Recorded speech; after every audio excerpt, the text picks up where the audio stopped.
بالله من الشيطان الرجيم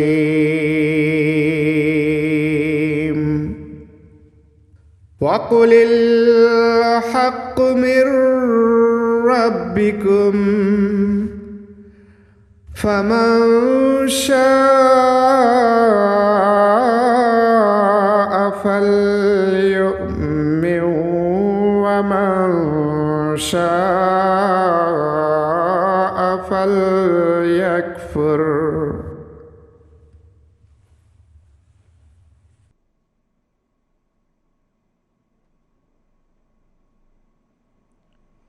أشهد أن لا إله إلا الله وحده لا شريك له وأشهد أن محمدا عبده ورسوله اللهم صل على محمد وعلى آل محمد كما صليت على إبراهيم وعلى آل إبراهيم إنك حميد مجيد اللهم بارك على محمد وعلى آل محمد كما باركت على إبراهيم وعلى آل إبراهيم إنك حميد مجيد।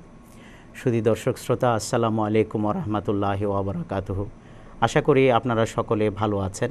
বিশ্বের যেখানেই আপনারা এই অনুষ্ঠান দেখছেন, আপনাদের সকলের প্রতি আমাদের পক্ষ থেকে রইল প্রাণঢালা শুভেচ্ছা এবং আন্তরিক শুভকামনা। বেশ দীর্ঘ দিন পর আজ আমরা আপনাদের প্রিয় অনুষ্ঠান সত্যের সন্ধানে নিয়ে উপস্থিত হয়েছি। হুজুর আকদাস আইয়াদুল্লাহ তাআলা বিন নাসরিল আজিজের আস্থা ও ভালোবাসার নিদর্শন সহ এই অনুষ্ঠান দীর্ঘদিন যাবৎ সম্প্রচারিত হয়ে আসছে। আজকে এই অনুষ্ঠান বাংলাদেশ MTA বাংলা স্টুডিও থেকে সরাসরি সম্প্রচারিত হচ্ছে। আজ সারা বিশ্বে বিরাজমান যে অস্থিরতা এবং নৈরাজ্য সৃষ্টি হয়ে আছে, এই বিষয়টি আপনাদের সকলেই জানা। আপনারা যারা চোখ কান খোলা রাখেন তারা অবশ্যই জানেন মধ্যপ্রাচ্যে এবং ইউরোপের মূল ভূখণ্ডে কি কি ঘটনা ঘটছে। আপনারা পূর্ব এবং পশ্চিম আফ্রিকায় অর্থাৎ কেনিয়া এবং নাইজেরিয়াতে কি কি ঘটনা ঘটছে সে বিষয়ে আপনারা জানেন। আমাদের প্রিয় নবী হযরত মুহাম্মদ মুস্তাফা সাল্লাল্লাহু আলাইহি ওয়াসাল্লাম, যিনি বিশ্বনবী, তিনি সারা পৃথিবীর জন্য শান্তির দূত হয়ে এসেছিলেন এবং সারা পৃথিবীতে শান্তি প্রতিষ্ঠার জন্য তিনি এসেছিলেন। কিন্তু দুঃখজনক হলেও আজকে সেই শান্তির দূত হযরত মুহাম্মদ মুস্তাফা সাল্লাল্লাহু আলাইহি ইসলামের নাম ভাঙিয়েই এই নৈরাজ্যকর পরিস্থিতি সৃষ্টি করা হচ্ছে। এতে আমরা রসুল প্রেমিকরা সত্যি লজ্জিত এবং উৎকণ্ঠিত। হযরত মুহাম্মদ মুস্তাফা সাল্লাল্লাহু আলাইহি ওয়াসাল্লাম শান্তির মহারাজ ছিলেন। সেই শান্তির মহারাজ এর স্পষ্ট দিক নির্দেশনা এবং শিক্ষা থাকা সত্ত্বেও আজকে মুসলমানরা শতদা বিভক্ত হয়েছে। আজকে এই বিরোধীদের কাঠপুতলায় পরিণত হয়ে, তাদের খেলনায় পরিণত হয়ে আজকে মুসলমানরা একে অপরের প্রাণ হরণ করছে। মুসলমানরা মুসলমানদেরকে হত্যা করছে। এই পরিস্থিতি শুধুমাত্র একটি নির্দিষ্ট গণ্ডিতেই আজকে সীমাবদ্ধ নয়, বরং সারা পৃথিবীতে আজকে এই ন্যাক্কারজনক এবং জঘন্য ঘটনা ঘটে যাচ্ছে এবং এটির বিস্তৃতি ঘটেছে। সম্প্রতি সুধী দর্শক, আপনারা জানেন সম্প্রতি ইউরোপের ফ্রান্সে একটি ন্যাক্কারজনক ঘটনা ঘটেছে, বর্বর আক্রমণ হয়েছে। এই ঘটনার আমরা তীব্র নিন্দা জানাই এবং সেই সাথে যারা নিহত হয়েছেন, আহত হয়েছেন, তাদের প্রতি আমরা আমাদের অন্তরের অন্তঃস্থল থেকে সমবেদনা জানাই। নিখিল বিশ্ব আহমদিয়ার খলিফা হযরত মির্জা মাসরুর আহমদ, আমাদের যিনি পঞ্চম খলিফা রয়েছেন, তিনি এই ন্যাক্কারজনক ঘটনার প্রেক্ষিতে একটি শোক বার্তা দিয়েছেন। চলুন আমরা সেই শোক বার্তাটি দেখে নিই। আহমদিয়া মুসলিম জামাত প্রধানের প্যারিস আক্রমণের নিন্দা জ্ঞাপন এবং ক্ষতিগ্রস্তদের জন্য প্রার্থনা। নিখিল বিশ্ব আহমদিয়া মুসলিম জামাতের প্রধান এবং পঞ্চম খলিফা হযরত মির্জা মসরুর আহমেদ আইয়াদাহুল্লাহু তাআলা বিন নাসরিল আজিজ প্যারিসে গতরাতের সন্ত্রাসী হামলার নিন্দা জ্ঞাপন করেন। হযরত মির্জা মসরুর আহমেদ আইয়াদাহুল্লাহু তাআলা বিন নাসরিল আজিজ লন্ডন থেকে বলেন, প্যারিসে ঘটে যাওয়া ঘৃণ্য ও ন্যাক্কারজনক সন্ত্রাসী হামলার জন্য বিশ্ব আহমদিয়া মুসলিম জামাতের পক্ষ থেকে ফরাসি জাতি তথা এর জনগণ ও সরকারের প্রতি আমি আমার আন্তরিক সহানুভূতি ও সমবেদনা জ্ঞাপন করছি। এই নৃশংস এবং অমানবিক হামলার জন্য তীব্র নিন্দা জ্ঞাপনের ভাষা আমাদের নেই। বরাবরের মতো আমি আবারও বলতে চাই, সব রকম সন্ত্রাস ও উগ্রতা ইসলামের প্রকৃত শিক্ষার সম্পূর্ণ পরিপন্থী। পবিত্র কোরআনে বলা হয়েছে, একজন নিরীহ মানুষকে হত্যা করা সমগ্র মানব জাতিকে হত্যা করার নামান্তর। অতএব মানুষের প্রাণহানি কোনো পরিস্থিতিতেই বৈধ নয়। যারা ইসলামের নামে নিজেদের ঘৃণ্য কর্মকাণ্ডকে বৈধতা দেওয়ার চেষ্টা করছে, তারা এর জন্যে চরম দুর্নাম বয়ে আনছে। যারা এই আক্রমণের শিকার হয়েছেন, যারা স্বজন হারিয়েছেন অথবা কোনো না কোনোভাবে আক্রান্ত হয়েছেন, এমন সব ক্ষতিগ্রস্তদের প্রতি রইল আমার আন্তরিক সহানুভূতি ও দোয়া। মহান আল্লাহ তাদের সবাইকে ধৈর্য ধারণের শক্তি দিন। আমার প্রত্যাশা ও দোয়া থাকবে, এই ন্যাক্কারজনক হামলার জন্য দায়ী অপরাধীদের অচিরেই বিচারের কাঠগড়ায় দাঁড় করানো হবে।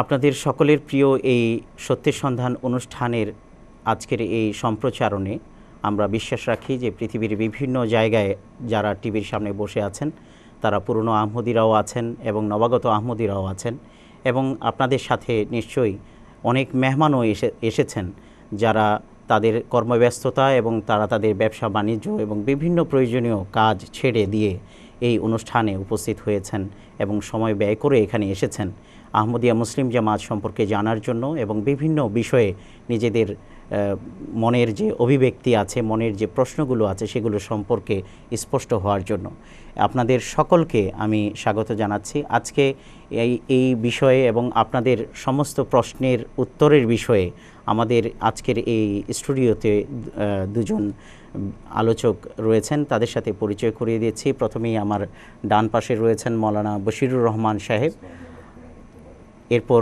রয়েছেন মৌলানা আব্দুল আউয়াল খান চৌধুরী সাহেব। আসসালামু আলাইকুম ওয়া রাহমাতুল্লাহ। এনারা আপনাদের যে সমস্ত প্রশ্ন রয়েছে সেই সকল প্রশ্নের উত্তর দেওয়ার চেষ্টা করা হবে ইনশাআল্লাহ এই স্টুডিও পক্ষ থেকে। আর আমাদের এই সরাসরি যে প্রশ্নোত্তর পর্ব রয়েছে, আপনারা যারা টেলিভিশনের সামনে রয়েছেন আপনাদের মনের সকল প্রশ্ন আপনারা এখানে করতে পারেন। সেই প্রশ্ন করার জন্য আমাদের টেলিভিশনের পর্দায় প্রদর্শিত যে ফোন নাম্বার দেওয়া হচ্ছে সেই ফোন নাম্বার আপনারা টুকে নিন এবং সেই ফোন নাম্বারে আপনারা প্রশ্ন করুন। যেহেতু বাংলাদেশ স্টুডিও থেকে এই প্রোগ্রাম সম্প্রচারিত হচ্ছে, এ কারণে বাংলাদেশের যে নাম্বার আপনাদের প্রদর্শিত করা হচ্ছে এই নাম্বারে আপনারা সহজেই ফোন করতে পারেন। ফোন করার জন্য কল করুন 01799900025 01521438097। এছাড়াও আপনারা আমাদেরকে ইমেলের মাধ্যমেও প্রশ্ন পাঠাতে পারেন এই ঠিকানায় sslive@mta.tv। এবার আমরা যে বিষয়টিতে আজকে আমরা আলোচনা করছি, আজকে এই সারা বিশ্ব যে অস্থিরতা এবং সংকটপূর্ণ অবস্থায় বিরাজ করছে, এই প্রেক্ষিতে আমাদের একটি জানার আকাঙ্ক্ষা আছে যে ইসলামের এই বিষয়ে শিক্ষা কী। ইসলামের শান্তিপূর্ণ শিক্ষা সম্পর্কে পবিত্র কোরআনের নীতিগত কী শিক্ষা রয়েছে, আর এ সম্পর্কে কোরআনের ভাষায় আপনার কাছে কিছু আলোচনা শুনতে চাই মৌলানা আব্দুল আউয়াল খান চৌধুরী সাহেব, যে ইসলামের শান্তিপূর্ণ শিক্ষা সম্পর্কে কোরআনের কী শিক্ষা রয়েছে। ধন্যবাদ। গোটাটাই ইসলামের গোটা শিক্ষার সারাংশ হচ্ছে শান্তি এবং সমর্পণ, এবং এর মাধ্যমে ব্যক্তি, পরিবার, সমাজ, রাষ্ট্র এবং সারাটা বিশ্ব একটি শান্তির আধারে পরিণত হতে পারে। কিন্তু আপনার প্রশ্নের উত্তর দিতে গিয়ে আমি শ্রোতাদেরকে সম্বোধন করে প্রথমে কোরআন শরীফের একটি অংশ পড়ে শোনাতে চাই। আউযুবিল্লাহি মিনাশ শাইতানির রাজিম, বিসমিল্লাহির রহমানির রহিম। দর্শক মণ্ডলী, সূরা আল মায়েদার 9 নম্বর আয়াতে আল্লাহ তাআলা একটি নীতিগত শিক্ষা দিয়েছেন। যদি আমরা সেই শিক্ষা অবলম্বন করি তাহলে জগতে শান্তি প্রতিষ্ঠা করা সম্ভব। আন্তর্জাতিক পর্যায়ে যদি এটা নীতি হিসাবে গ্রহণ করে নেওয়া হয় এবং বাস্তবায়ন করা হয় তবে শান্তি প্রতিষ্ঠা করা খুবই সম্ভব।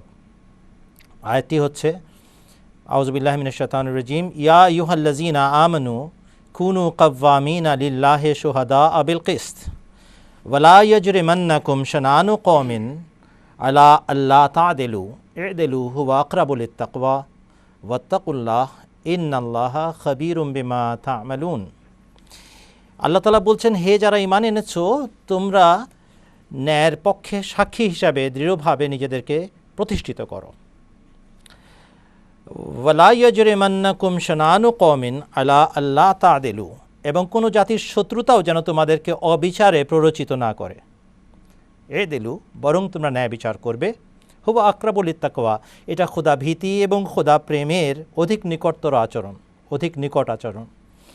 এরপরে আল্লাহ তাআলা বলছেন ওয়াত্তাকুল্লাহ, প্রতিটি ক্ষেত্রে আল্লাহর ভয়, ভীতি, ভালোবাসা নিজের দৃষ্টিপটে রাখবে।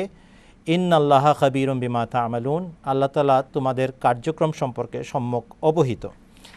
এখানে এসে আল্লাহ তাআলা একটি নীতিগত কথা বলেছেন, আর সেই কথাটি হচ্ছে, যদি তোমরা শান্তি চাও, যদি তোমরা অস্থিরতা থেকে উদ্ধার পেতে চাও, বিশৃঙ্খলার থেকে মুক্ত হতে চাও, তাহলে একটা কাজ করো, অ্যাবসলিউট জাস্টিস, নিরঙ্কুশ ন্যায় বিচার প্রতিষ্ঠা করে দেখাও।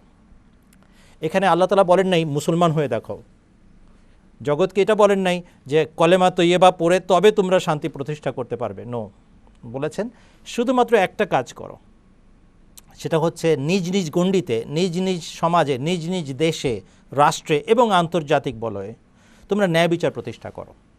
হে ইমানদারগণ, তোমরা কমপক্ষে এটা করে দেখাও যে আমরা নিজের গণ্ডিতে ন্যায় বিচার প্রতিষ্ঠা করে একটি জান্নাতুল্য সমাজ বানিয়েছি, তাহলে লোকেরা অনুকরণ করবে। বর্তমানে যে পৃথিবীতে অস্থিরতা চলছে, তার মূল কারণ হচ্ছে অবিচার, অন্যায়। তার কোনো প্রতিকার করা হয়নি, কোনো সুবিচার করা হয়নি, যার কারণে বিভিন্ন জায়গায়, বিভিন্ন দেশে, বিভিন্ন স্থানে বিশৃঙ্খলার সৃষ্টি হয়েছে, এবং সেটাকে রোধ করা হয়েছে আরেকটা অন্যায় দিয়ে। এরপরে তারা যে বিশ্রী প্রতিক্রিয়া দেখিয়েছে, তার কারণে আরও বেশি অত্যাচার অনাচার করা হয়েছে। অতএব এক অন্যায় থেকে আরেক অন্যায়ের জন্ম হয়েছে, এক অত্যাচার থেকে আরেক অত্যাচারের জন্ম হয়েছে, আর বাড়তে বাড়তে এই বিরাট একটা সমস্যা হয়ে দেখা দিয়েছে। অতএব সূরা আল মায়েদার 9 নম্বর আয়াতে নীতিগত শিক্ষা দেওয়া আছে কিভাবে সমাজে, দেশে এবং আন্তর্জাতিক বলয়ে শান্তি প্রতিষ্ঠা করতে হয়। আমার মনে হয় এখনকার মতো আলোচনার শুরুতে এতটুকু থাকলেই মনে হয় যথেষ্ট হবে। ধন্যবাদ। পবিত্র কোরআন শরীফের কোরআনের পক্ষ থেকে যে এই শিক্ষা আমরা জানতে পারলাম, এবং স্পষ্টভাবে এখানে যে মূল সমস্যা এবং মূল বিষয়টি দেখা যাচ্ছে যে শান্তি প্রতিষ্ঠার জন্য ন্যায় বিচারটা অনেক আবশ্যক, এবং আল্লাহ তাআলার তাকওয়া অবলম্বন করাটা। এখানে মৌলানা বশিরুর রহমান সাহেব আছেন, ওনার কাছে আমরা জানতে চাবো যে আমরা জানি মহানবী হযরত মুহাম্মদ মুস্তাফা সাল্লাল্লাহু আলাইহি ওয়াসাল্লাম শান্তির যুবরাজ ছিলেন। মীমাংসা, শান্তি, প্রেম, প্রীতি, সহিষ্ণুতা, সৌহার্দ্য এবং মানবজাতির সম্মান প্রতিষ্ঠাই ছিল মহানবী হযরত মুহাম্মদ সাল্লাল্লাহু আলাইহি ওয়াসাল্লামের অনন্য বৈশিষ্ট্য, এবং তার আদর্শ এমন ছিল। আমি আপনার কাছে মহানবী সাল্লাল্লাহু আলাইহি ওয়াসাল্লামের আদর্শ এবং শান্তিপ্রিয়তার বিষয়ে আপনার কাছে জানতে চাই। আপনি দর্শকদের উদ্দেশ্যে আমাদের এই শান্তির যুবরাজ হযরত মুহাম্মদ সাল্লাল্লাহু আলাইহি ওয়াসাল্লামের আদর্শ সম্পর্কে কিছুটা তুলে ধরুন। জাযাকুমুল্লাহ। এটি একটি দীর্ঘ বিষয়, আর মুহাম্মদ মুস্তাফা সাল্লাল্লাহু আলাইহি সাল্লামের জীবনে এমন অজস্র ঘটনা রয়েছে যেখানে মহানবী সাল্লাল্লাহু আলাইহি সাল্লাম কীভাবে মীমাংসা করতে হবে, কীভাবে সৌহার্দ্য, সহিষ্ণুতা এবং মানব জাতির প্রতি সম্মান প্রদর্শন করতে হবে, অজস্র ঘটনা তার জীবনে রয়েছে। সর্বপ্রথম মীমাংসা দিয়ে শুরু করি। এখানে সব আলোচনা তো সম্ভব নয়, যে কয়েকটি আলোচনা তুলে ধরতে পারি। সুলহ হুদায়বিয়া বা হুদায়বিয়া সন্ধি, এটা একটা অত্যন্ত গুরুত্বপূর্ণ অধ্যায় ইসলামের ইতিহাসে, আর মানব জাতির জন্য এখানে অনেক কিছু শিক্ষণীয় রয়েছে, মুসলমানদের জন্য তো অবশ্যই। হুজুরে পাক সাল্লাল্লাহু আলাইহি সাল্লাম গিয়েছিলেন হজ করার জন্য প্রায় 1400 সাহাবীদেরকে সাথে নিয়ে। তো তিনি হুদায়বিয়া প্রান্তে সেখানে বাধাগ্রস্ত হন, সেখানে তিনি অবস্থান করেন। আর এরপর সেই বছর একটা সন্ধি হয় মীমাংসার।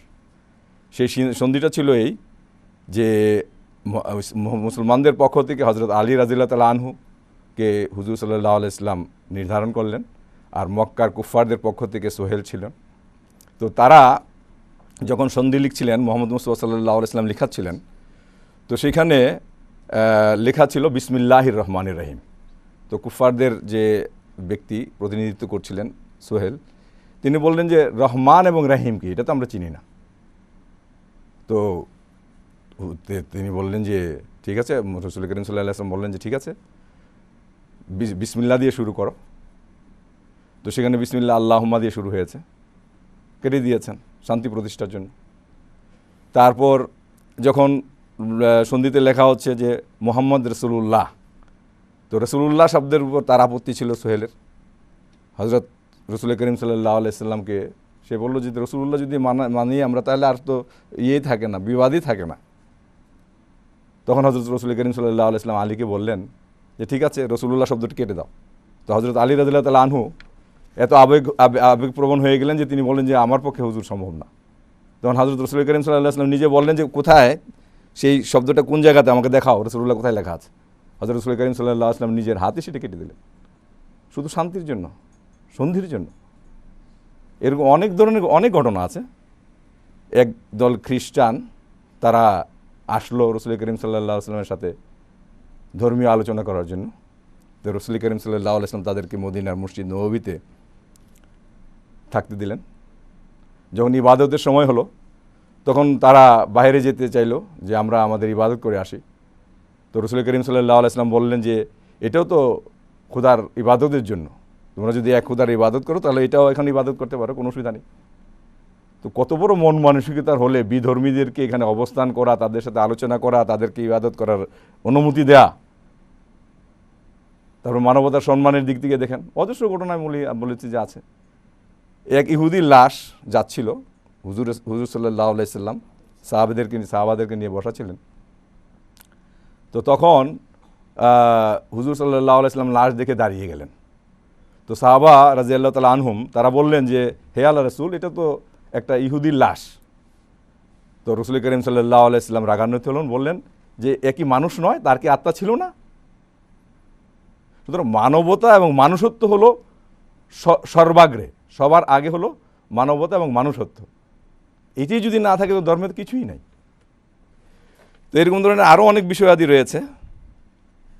যেমন মক্কা বিজয়ের সময় হুজুর সাল্লাল্লাহু আলাইহি সাল্লাম সাধারণ ক্ষমা ঘোষণা করলেন, লা তাসরিবা আলাইকুমুল ইয়াউম, যে তোমাদের জন্য আজ কোনো রকমের কোনো গ্রেফতারি নাই।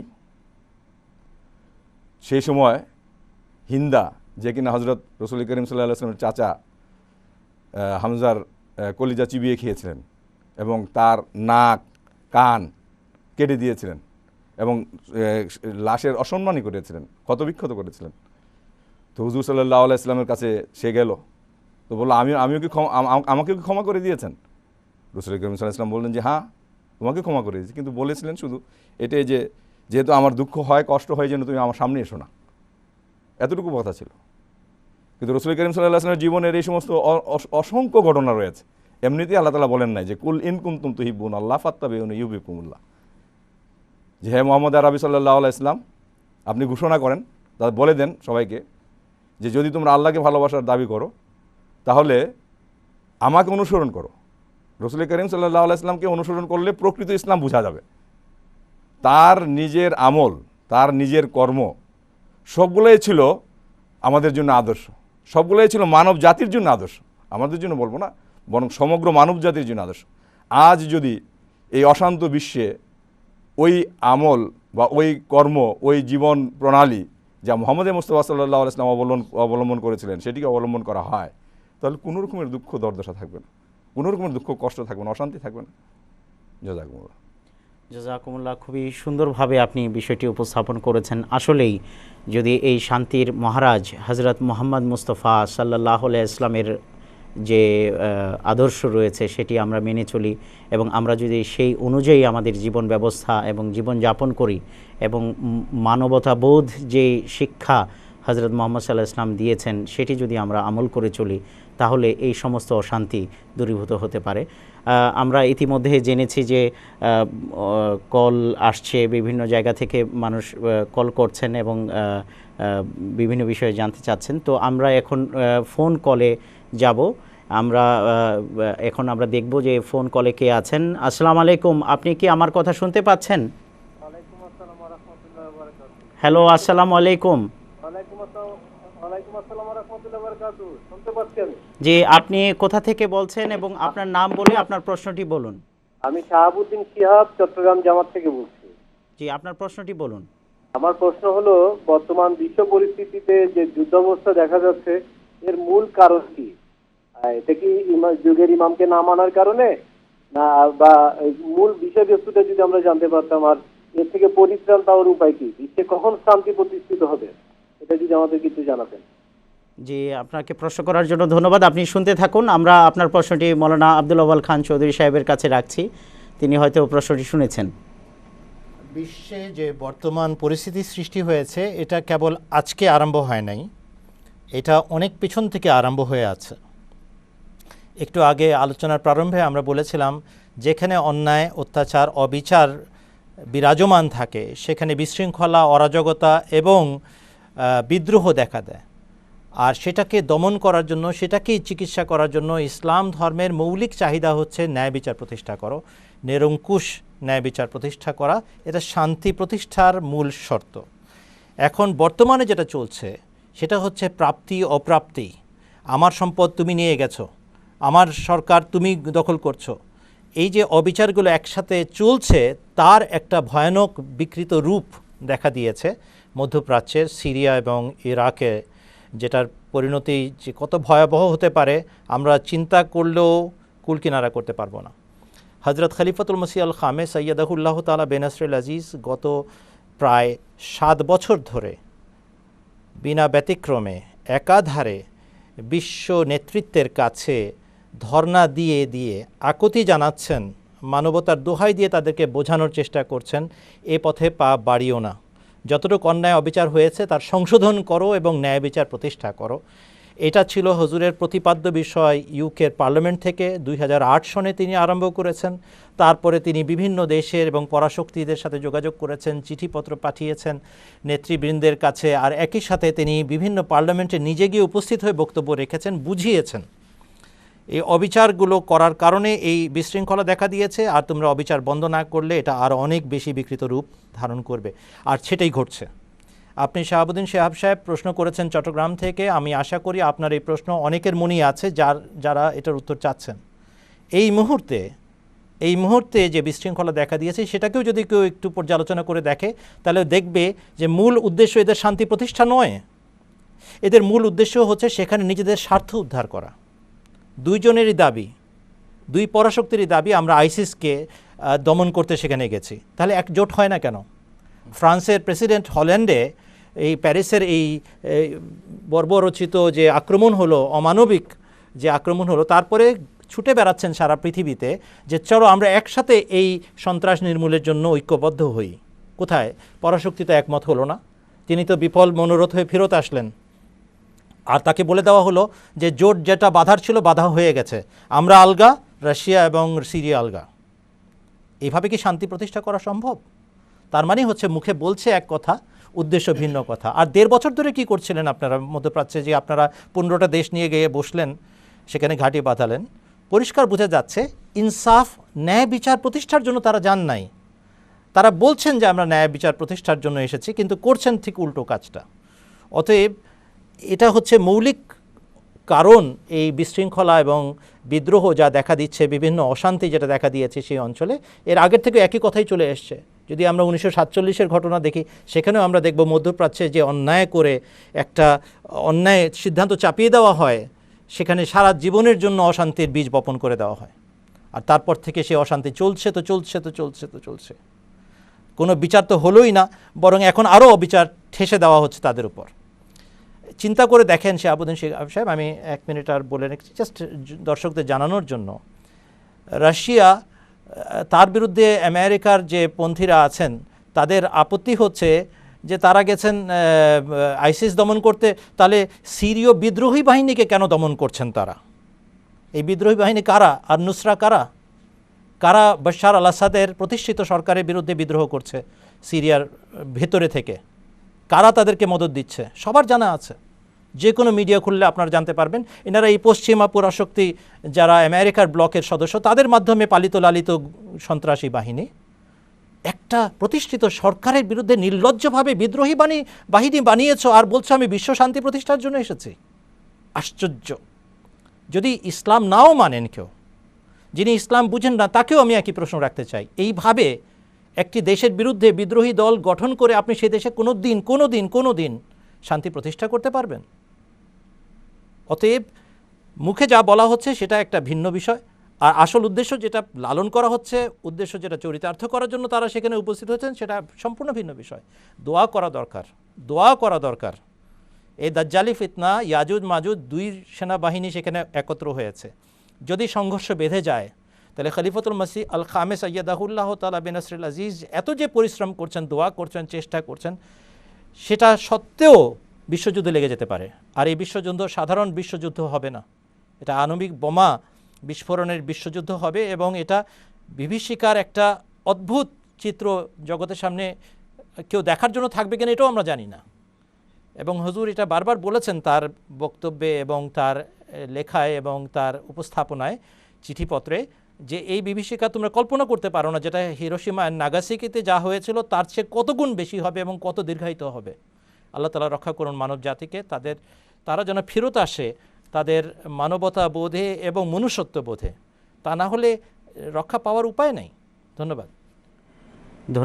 আমরা আসলে হৃদয়ের অন্তঃস্থল থেকে এই দোয়াই করি যেন আল্লাহ তাআলা এই বিশ্ববাসীকে শান্তি দান করেন এবং বিশ্ববাসীর যেন সুমতি হয় এবং আল্লাহ তাআলা যেন সকলকে নিরাপদ রাখেন। আমাদের কাছে আরও ফোন কল আছে, আমরা ফোন কলে যাচ্ছি। হ্যালো, আসসালামু আলাইকুম। আসসালামু আলাইকুম, আপনি কি আমাকে শুনতে পাচ্ছেন? জি শুনতে পাচ্ছি। জি, আপনি আপনার নাম এবং কোথা থেকে বলছেন বলে আপনার প্রশ্নটি বলুন। আচ্ছা,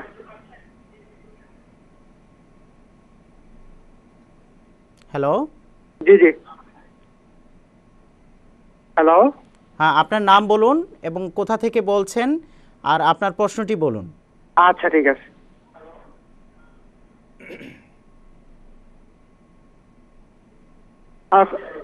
হ্যালো। জি, আমার নাম মামুন আহমেদ, পারুয়া থেকে বলতেছি।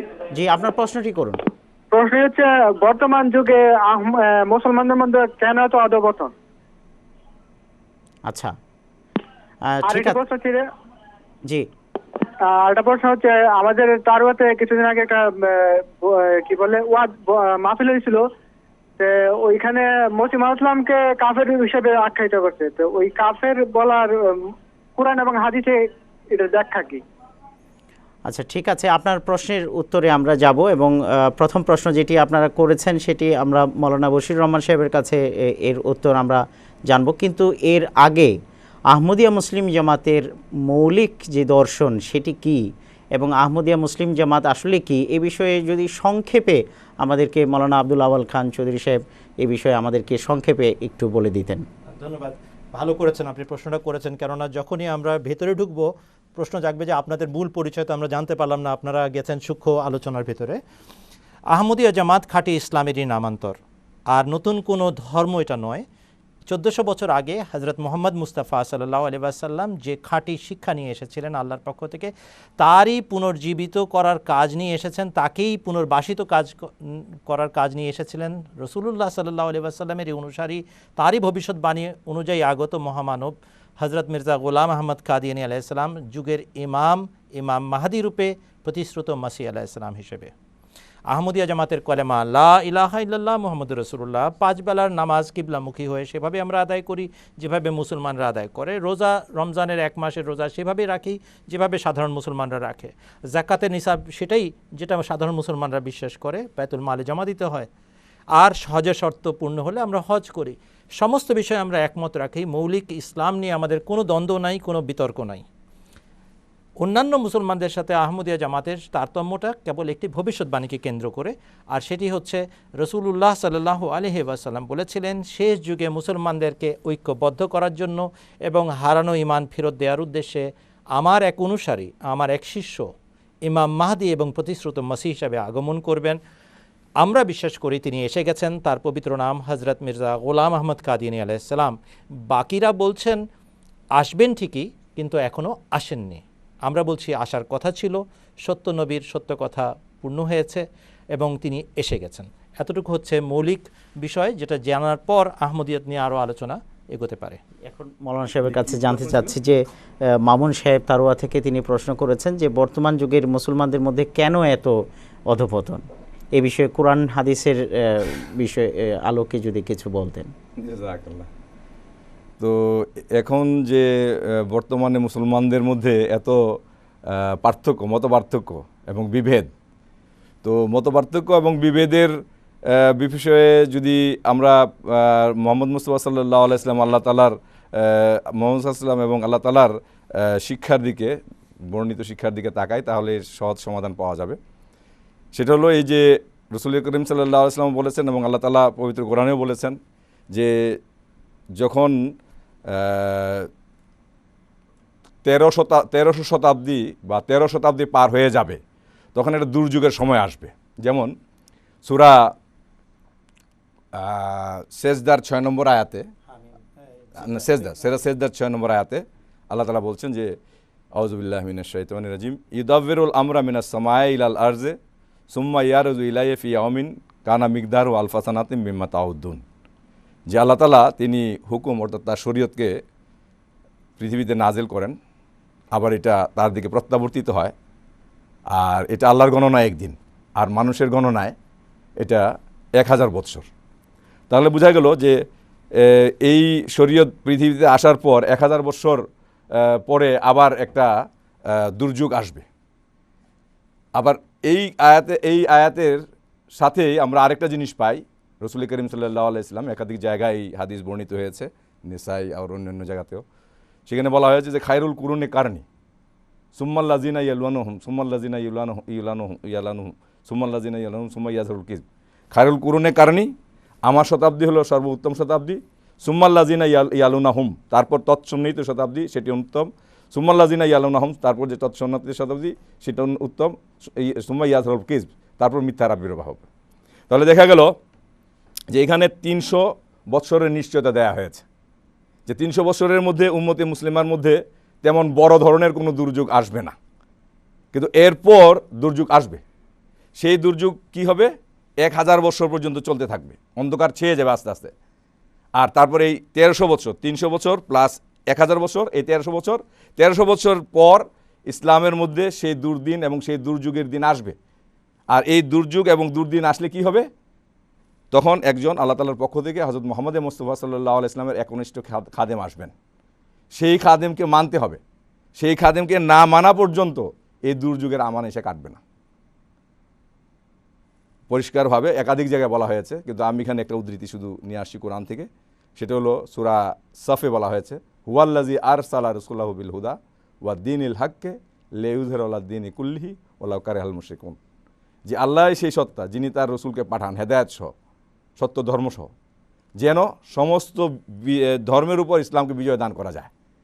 তো এই আয়াতের ব্যাখ্যায় শিয়া বলেন, সুন্নি বলেন, প্রায় সবাই একমত পোষণ করেছে যে এই যে দুর্যোগের সময়, এই যে অন্ধকারাচ্ছন্ন সময়, এই দুর্যোগ অন্ধকারাচ্ছন্ন সময় এবং এই বিরোধ, এটি যদি শেষ করতে হয়, তাহলে হযরত ইমাম মাহদী আলাইহিস সালাম, যিনি হযরত মুহাম্মদ মুস্তাফা সাল্লাল্লাহু আলাইহি ওয়াসাল্লামের একনিষ্ঠ খাদেম, তিনি আসলে সে শেষ হবে। এটা আমাদের কথা তো না, এই কথা কোরআন মজিদের আয়াত, আর এই কথার ব্যাখ্যা শিয়া সুন্নি সবাই করেছেন যে হযরত ইমাম মাহদী আলাইহিস সালামের মাধ্যমে সেই দুর্যোগ শেষ হবে।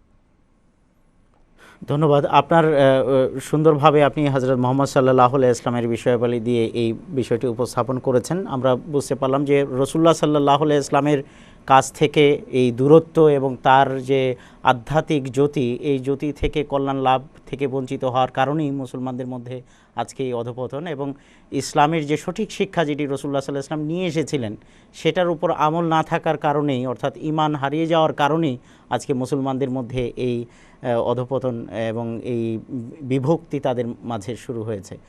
তো তারোয়া থেকে যিনি প্রশ্ন করেছিলেন তার আরেকটি প্রশ্ন ছিল যে তারোয়াতে নাকি সেখানে একজন বলেছেন যে মির্জা গোলাম আহমদ কাদিয়ানী আলাইহিস সালাম, যিনি প্রতিশ্রুত মাসিহ হয়ে এসেছেন, তাকে কাফের আখ্যা দিয়েছেন।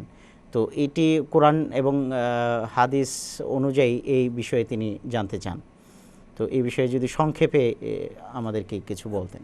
কোরআন এবং হাদিসে মুসলমানের সংজ্ঞা অত্যন্ত স্পষ্টভাবে বলা আছে। অতএব যে ব্যক্তি সেই সংজ্ঞার অধীনে নিজেকে সাব্যস্ত করতে পারবে সে মুসলমান, তাকে কাফের বলার কোনো জো কারণ নাই। রসুলুল্লাহ সাল্লাল্লাহু আলাইহি ওয়াসাল্লাম নিজে হাদিস শরীফে দেখতে পাওয়া যায় সংজ্ঞা বলেছেন মুসলমানের, সেগুলো দেখে নিলেই বোঝা যাবে যে হযরত মির্জা গোলাম আহমদ কাদিনী আলাইহিস সালাম মুসলমান কি মুসলমান নন। কোথাও এই সংজ্ঞা নাই মোল্লা হুজুররা যাকে মুসলমান বলবেন তারা মুসলমান হিসেবে স্বীকৃত হবে, আর যাদেরকে তারা অমুসলমান ঘোষণা করবেন তাদেরকে আল্লাহ এবং তার রসুল অমুসলমান হিসেবে গ্রহণ করে নেবেন। কোথাও এরকম কথা নেই। আমরা আল্লাহর ধর্ম মানি, আমরা রসুল্লাহ সাল্লাল্লাহু আলাইহি ওয়াসাল্লামের আনিত সর্বশেষ এবং সম্পূর্ণ শরীয়ত ইসলাম মানি, কিন্তু আমরা বর্তমান বেশিরভাগ বিকৃত মোল্লাতন্ত্রের যে অনুসারীরা তাদের কোনো সংজ্ঞার অধীনে ইসলামকে সংজ্ঞায়িত করতে রাজি নই। কোরআন শরীফে কি বলা হয়?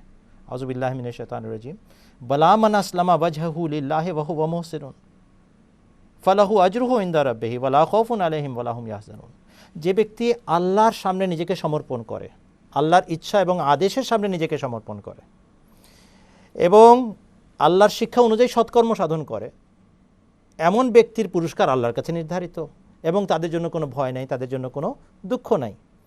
তাহলে আল্লাহ যা সিদ্ধান্ত দেন, আল্লাহ যা শিক্ষা দেন, সেটাকে বরণ করে নেওয়া, মাথা পেতে গ্রহণ করার নাম ইসলাম।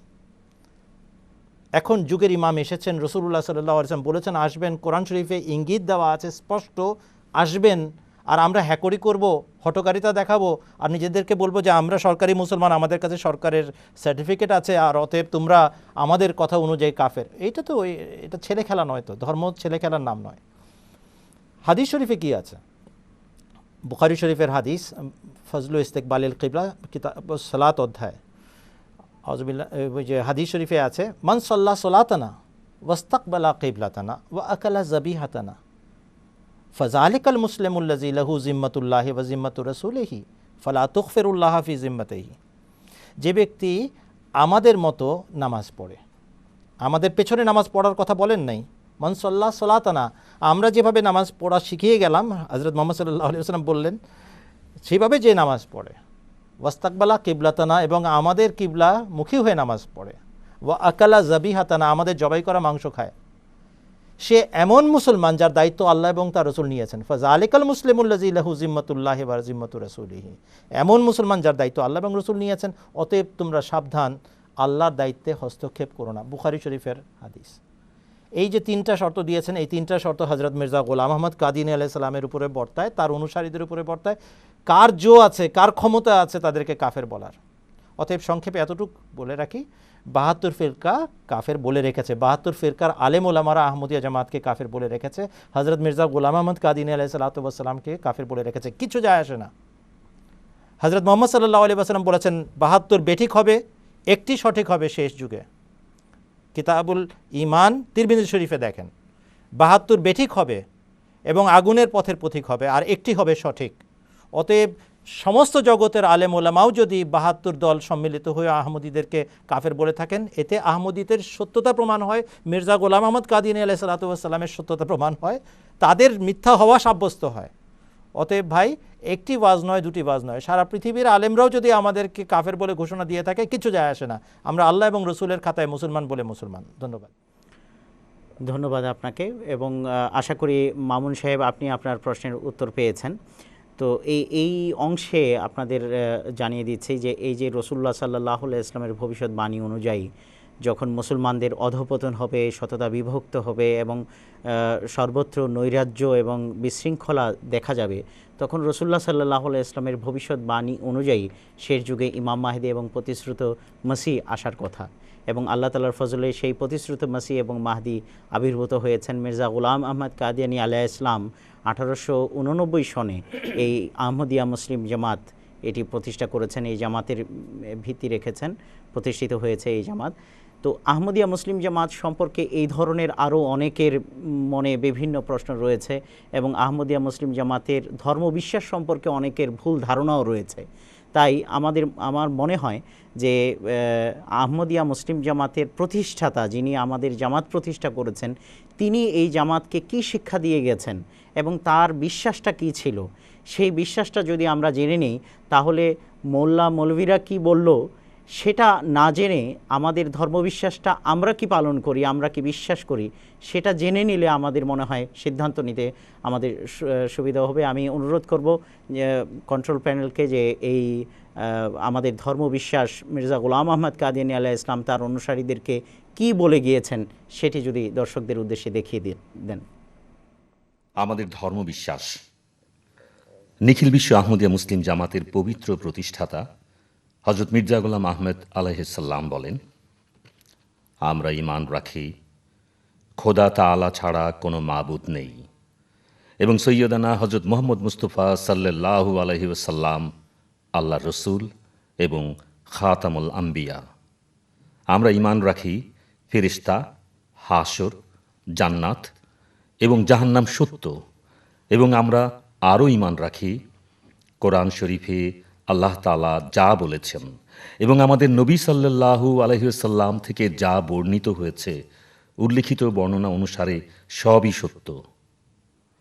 আমরা এও ঈমান রাখি যে ব্যক্তি এই ইসলামী শরীয়ত থেকে বিন্দুমাত্র বিচ্যুত হয় অথবা যে বিষয়গুলো অবশ্য করণীয় বলে নির্ধারিত তা পরিত্যাগ করে এবং অবৈধ বস্তুকে বৈধকরণের ভিত্তি স্থাপন করে, সে ব্যক্তি বেঈমান এবং ইসলাম বিরোধী। আমি আমার জামাতকে উপদেশ দিচ্ছি তারা যেন বিশুদ্ধ অন্তরে পবিত্র কলেমা লা ইলাহা ইল্লাল্লাহু মুহাম্মদ রাসূলুল্লাহ এর প্রতি ঈমান রাখে এবং এই ঈমান নিয়ে মৃত্যুবরণ করে। কোরআন শরীফ থেকে যাদের সত্যতা প্রমাণিত এমন সব নবী আলাইহিমুসসালাম এবং কিতাবের প্রতি ঈমান আনবে। নামাজ, রোজা, হজ ও জাকাত এবং এছাড়া খোদা তাআলা এবং তার রসূল কর্তৃক নির্ধারিত কর্তব্যসমূহকে প্রকৃতপক্ষে অবশ্য করণীয় মনে করে যাবতীয় নিষিদ্ধ বিষয়সমূহকে নিষিদ্ধ মনে করে সঠিকভাবে ইসলাম ধর্ম পালন করবে। মোট কথা, যে সমস্ত বিষয়ে আকিদা এবং আমল হিসাবে পূর্ববর্তী বুজুর্গানের ইজমা অর্থাৎ সর্ববাদী সম্মত মত ছিল এবং যে সমস্ত বিষয়কে আহলে সুন্নাত ওয়াল জামাতের সর্ববাদী সম্মত মতে ইসলাম নাম দেওয়া হয়েছে তা সম্পূর্ণভাবে মান্য করা অবশ্য কর্তব্য। যে ব্যক্তি উপরোক্ত ধর্মমতের বিরুদ্ধে কোনো দোষ আমাদের প্রতি আরোপ করে সে তাকওয়া বা খোদাভীতি এবং সততা বিসর্জন দিয়ে আমাদের বিরুদ্ধে মিথ্যা অপবাদ রটনা করে। কিয়ামতের দিন তার বিরুদ্ধে অভিযোগ থাকবে, আমাদের এই অঙ্গীকার সত্ত্বেও অন্তরে আমরা এসবের বিরোধী ছিলাম। আলা ইন্না লানাতাল্লাহি আলাল কাযিবিন ওয়াল মুফতারিন, অর্থাৎ সাবধান, নিশ্চয়ই মিথ্যাবাদী এবং মিথ্যা রটনাকারীর উপর আল্লাহ তাআলার অভিশাপ। আয়ামুস সুলেহ পৃষ্ঠা 86-87। অতএব শুধু দর্শকবৃন্দ, আমাদের পক্ষ থেকে মির্জা গোলাম আহমদ কাদিয়ানী আলাইহিস সালাম আহমদিয়া মুসলিম জামাতের প্রতিষ্ঠাতা হিসেবে আমাদের জন্য যে নীতি এবং যে শিক্ষা রেখে গেছেন আমরা আপনাদের উদ্দেশ্যে সেটি স্পষ্টভাবে তুলে ধরলাম। এরপর আমার মনে হয় কারো এ বিষয়ে দ্বিমত থাকার বিষয়ে আসে না। অতএব এখন আপনাদের বিচার করার বিষয় যে রাসূলুল্লাহ সাল্লাল্লাহু আলাইহি ওয়াসাল্লাম এবং পবিত্র কোরআনের শিক্ষা অনুযায়ী সিদ্ধান্ত নেবেন নাকি অন্য কোনো পথ অবলম্বন করবেন। এখন আমরা ফোন কলে যাব। আমাদের লাইনে আছেন। আসসালামু আলাইকুম, আপনি কি শুনতে পাচ্ছেন আমাকে? হ্যালো, আসসালামু আলাইকুম। ওয়ালাইকুম সালাম। জি, আপনি আপনার নামটি বলুন আর কোথা থেকে বলছেন, বলে আপনার প্রশ্নটি বলুন। আমি ব্রাহ্মণবাড়িয়া থেকে রফিকুল ইসলাম রিপন, উত্তর আহমদীপাড়া। জি, আপনার প্রশ্নটি বলুন। আমার প্রশ্ন হলো, প্রথম বিশ্বযুদ্ধ হয়েছে 1914 সালে, দ্বিতীয় বিশ্বযুদ্ধ হয়েছে 1945 সালে। এখন আমার প্রশ্নটা হচ্ছে যে তৃতীয় বিশ্বযুদ্ধ কখন নাগাদ হবে এবং হলে সারা পৃথিবী যে 20 কোটি আহমদী আছেন, তাদের কি অবস্থা হবে? তারা কি ভাবে থাকবে? বা আল্লাহ তাআলা তাদেরকে কি হেফাজত করবে? তাদের কি অবস্থা হবে? যদি ভালো করে বুঝায় বলতেন তাইলে একটু নিশ্চিন্ত হইতাম। আচ্ছা, ধন্যবাদ আপনার প্রশ্নের জন্য। আমি মৌলানা আব্দুল আউয়াল খান চৌধুরী সাহেবের কাছে যাচ্ছি। যে প্রথম বিশ্বযুদ্ধ আপনি মনে হয় প্রশ্নটি শুনেছেন, তো আপনি এই বিষয়ে যদি একটু। ব্রাহ্মণবাড়িয়ার থেকে রিপন সাহেবের যে প্রশ্ন এসছে সেটার মধ্যে তারিখের একটু সংশোধন প্রয়োজন। 1913 থেকে প্রথম বিশ্বযুদ্ধ আরম্ভ হয়েছিল, 1919 পর্যন্ত চলেছিল। আর 1939 সালে আরম্ভ হয়েছিল দ্বিতীয় বিশ্বযুদ্ধ, শেষ হয়েছিল 45-এ গিয়ে। আর তার প্রশ্ন হচ্ছে এখন বলতে হবে তৃতীয় বিশ্বযুদ্ধ কবে হচ্ছে। আমরা দুভাবে এটার উত্তর দিতে পারি। প্রথম উত্তর হচ্ছে খলিফাতুল মসিহ আল খামেস আইয়াদাহুল্লাহ তাআলা বেনসরিল আজিজকে 1.5 বছর আগে চিলড্রেন্স ক্লাসে, ওয়াকিফিনে নওদের ক্লাসে প্রশ্ন করা হয়েছিল লন্ডনেই মসজিদে বেতুল ফজলের হলের নাম মাহমুদ হল। সেখানে প্রশ্ন করা হয়েছিল যে হুজুর, তৃতীয় বিশ্বযুদ্ধ কখন আরম্ভ হবে? তিনি বললেন যে অলরেডি তারা সিরিয়া এবং ইরাকে নেমে গেছে 15টা দেশ। তো এটাকেই আন্তর্জাতিক সেনাবাহিনী বলে। আন্তর্জাতিক সেনাবাহিনী অলরেডি নেমে গেছে, শুধু এটার যে বিভৎসতম রূপ প্রকাশিত হতে যাচ্ছে সেটার জন্য দোয়া করো, আল্লাহ তাআলা যেন সেখান থেকে আমাদেরকে রক্ষা করেন। তা নাহলে যুদ্ধ কিন্তু আরম্ভ হয়ে গেছে।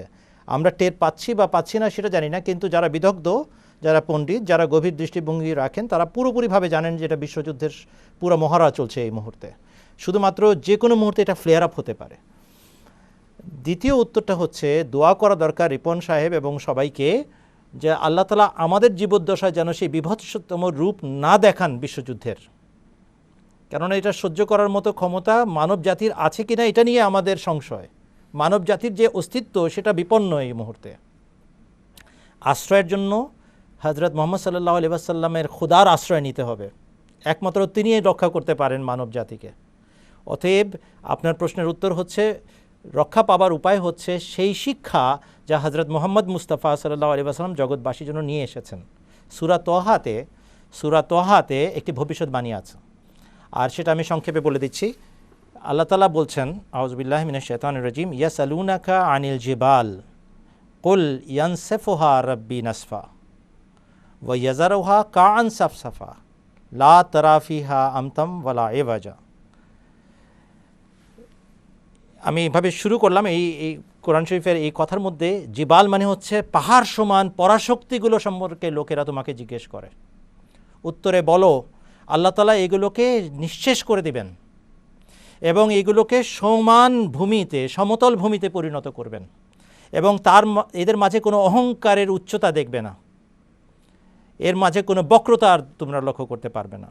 অতএব যারা অন্যায় অত্যাচার করে নিজেদের শক্তি বৃদ্ধি করার লোভ লালসায় মত্ত হয়ে জীবন কাটাচ্ছে, পাগল হয়ে আছে, তাদের জন্য ভবিষ্যৎবাণী তোমাদের ধ্বংস অবধারিত। অতএব যদি নিজেদের রক্ষা করতে চাও, যদি কবরে যাওয়ার আগে স্রষ্টার সন্তুষ্টি অর্জন করতে চাও, সমর্পণের শিক্ষা গ্রহণ করো এবং নিজেদের জীবন সার্থক করো, মানব জাতিকে উন্নতির পথে নিয়ে যাও। কিন্তু যদি না মানো, তাহলে অবধারিত আছে তোমাদেরকে আল্লাহ তাআলা মিলিয়ে দিবেন, একেবারে ধ্বংস করে দিবেন। তখন তোমরা আল্লাহর পক্ষ থেকে যিনি আহ্বানকারী এসেছেন তার ডাকে সাড়া দিতে বাধ্য হবে, অহংকার সম্পূর্ণভাবে চূর্ণ বিচূর্ণ হওয়ার পর। অতএব আল্লাহ তাআলার তাকদীর জারি হবার আগে নিজেদের সংশোধন আবশ্যক। আল্লাহ তাআলা আমাদেরকে প্রচারের সৌভাগ্য দিন, বোঝানোর সৌভাগ্য দিন, নিজেদের মাঝে ইসলামের সম্পূর্ণ শিক্ষা আয়ত্ত করে, রপ্ত করে, বাস্তবায়ন করে আল্লাহর দৃষ্টিতে মুসলমান হবার সৌভাগ্য দান করুন। আমরা আরেকটি ফোন কল নিচ্ছি। কুষ্টিয়া থেকে জাহাঙ্গীর আলম সাহেব ফোন করেছেন। জাহাঙ্গীর আলম সাহেব, আসসালামু আলাইকুম, আপনি শুনতে পাচ্ছেন?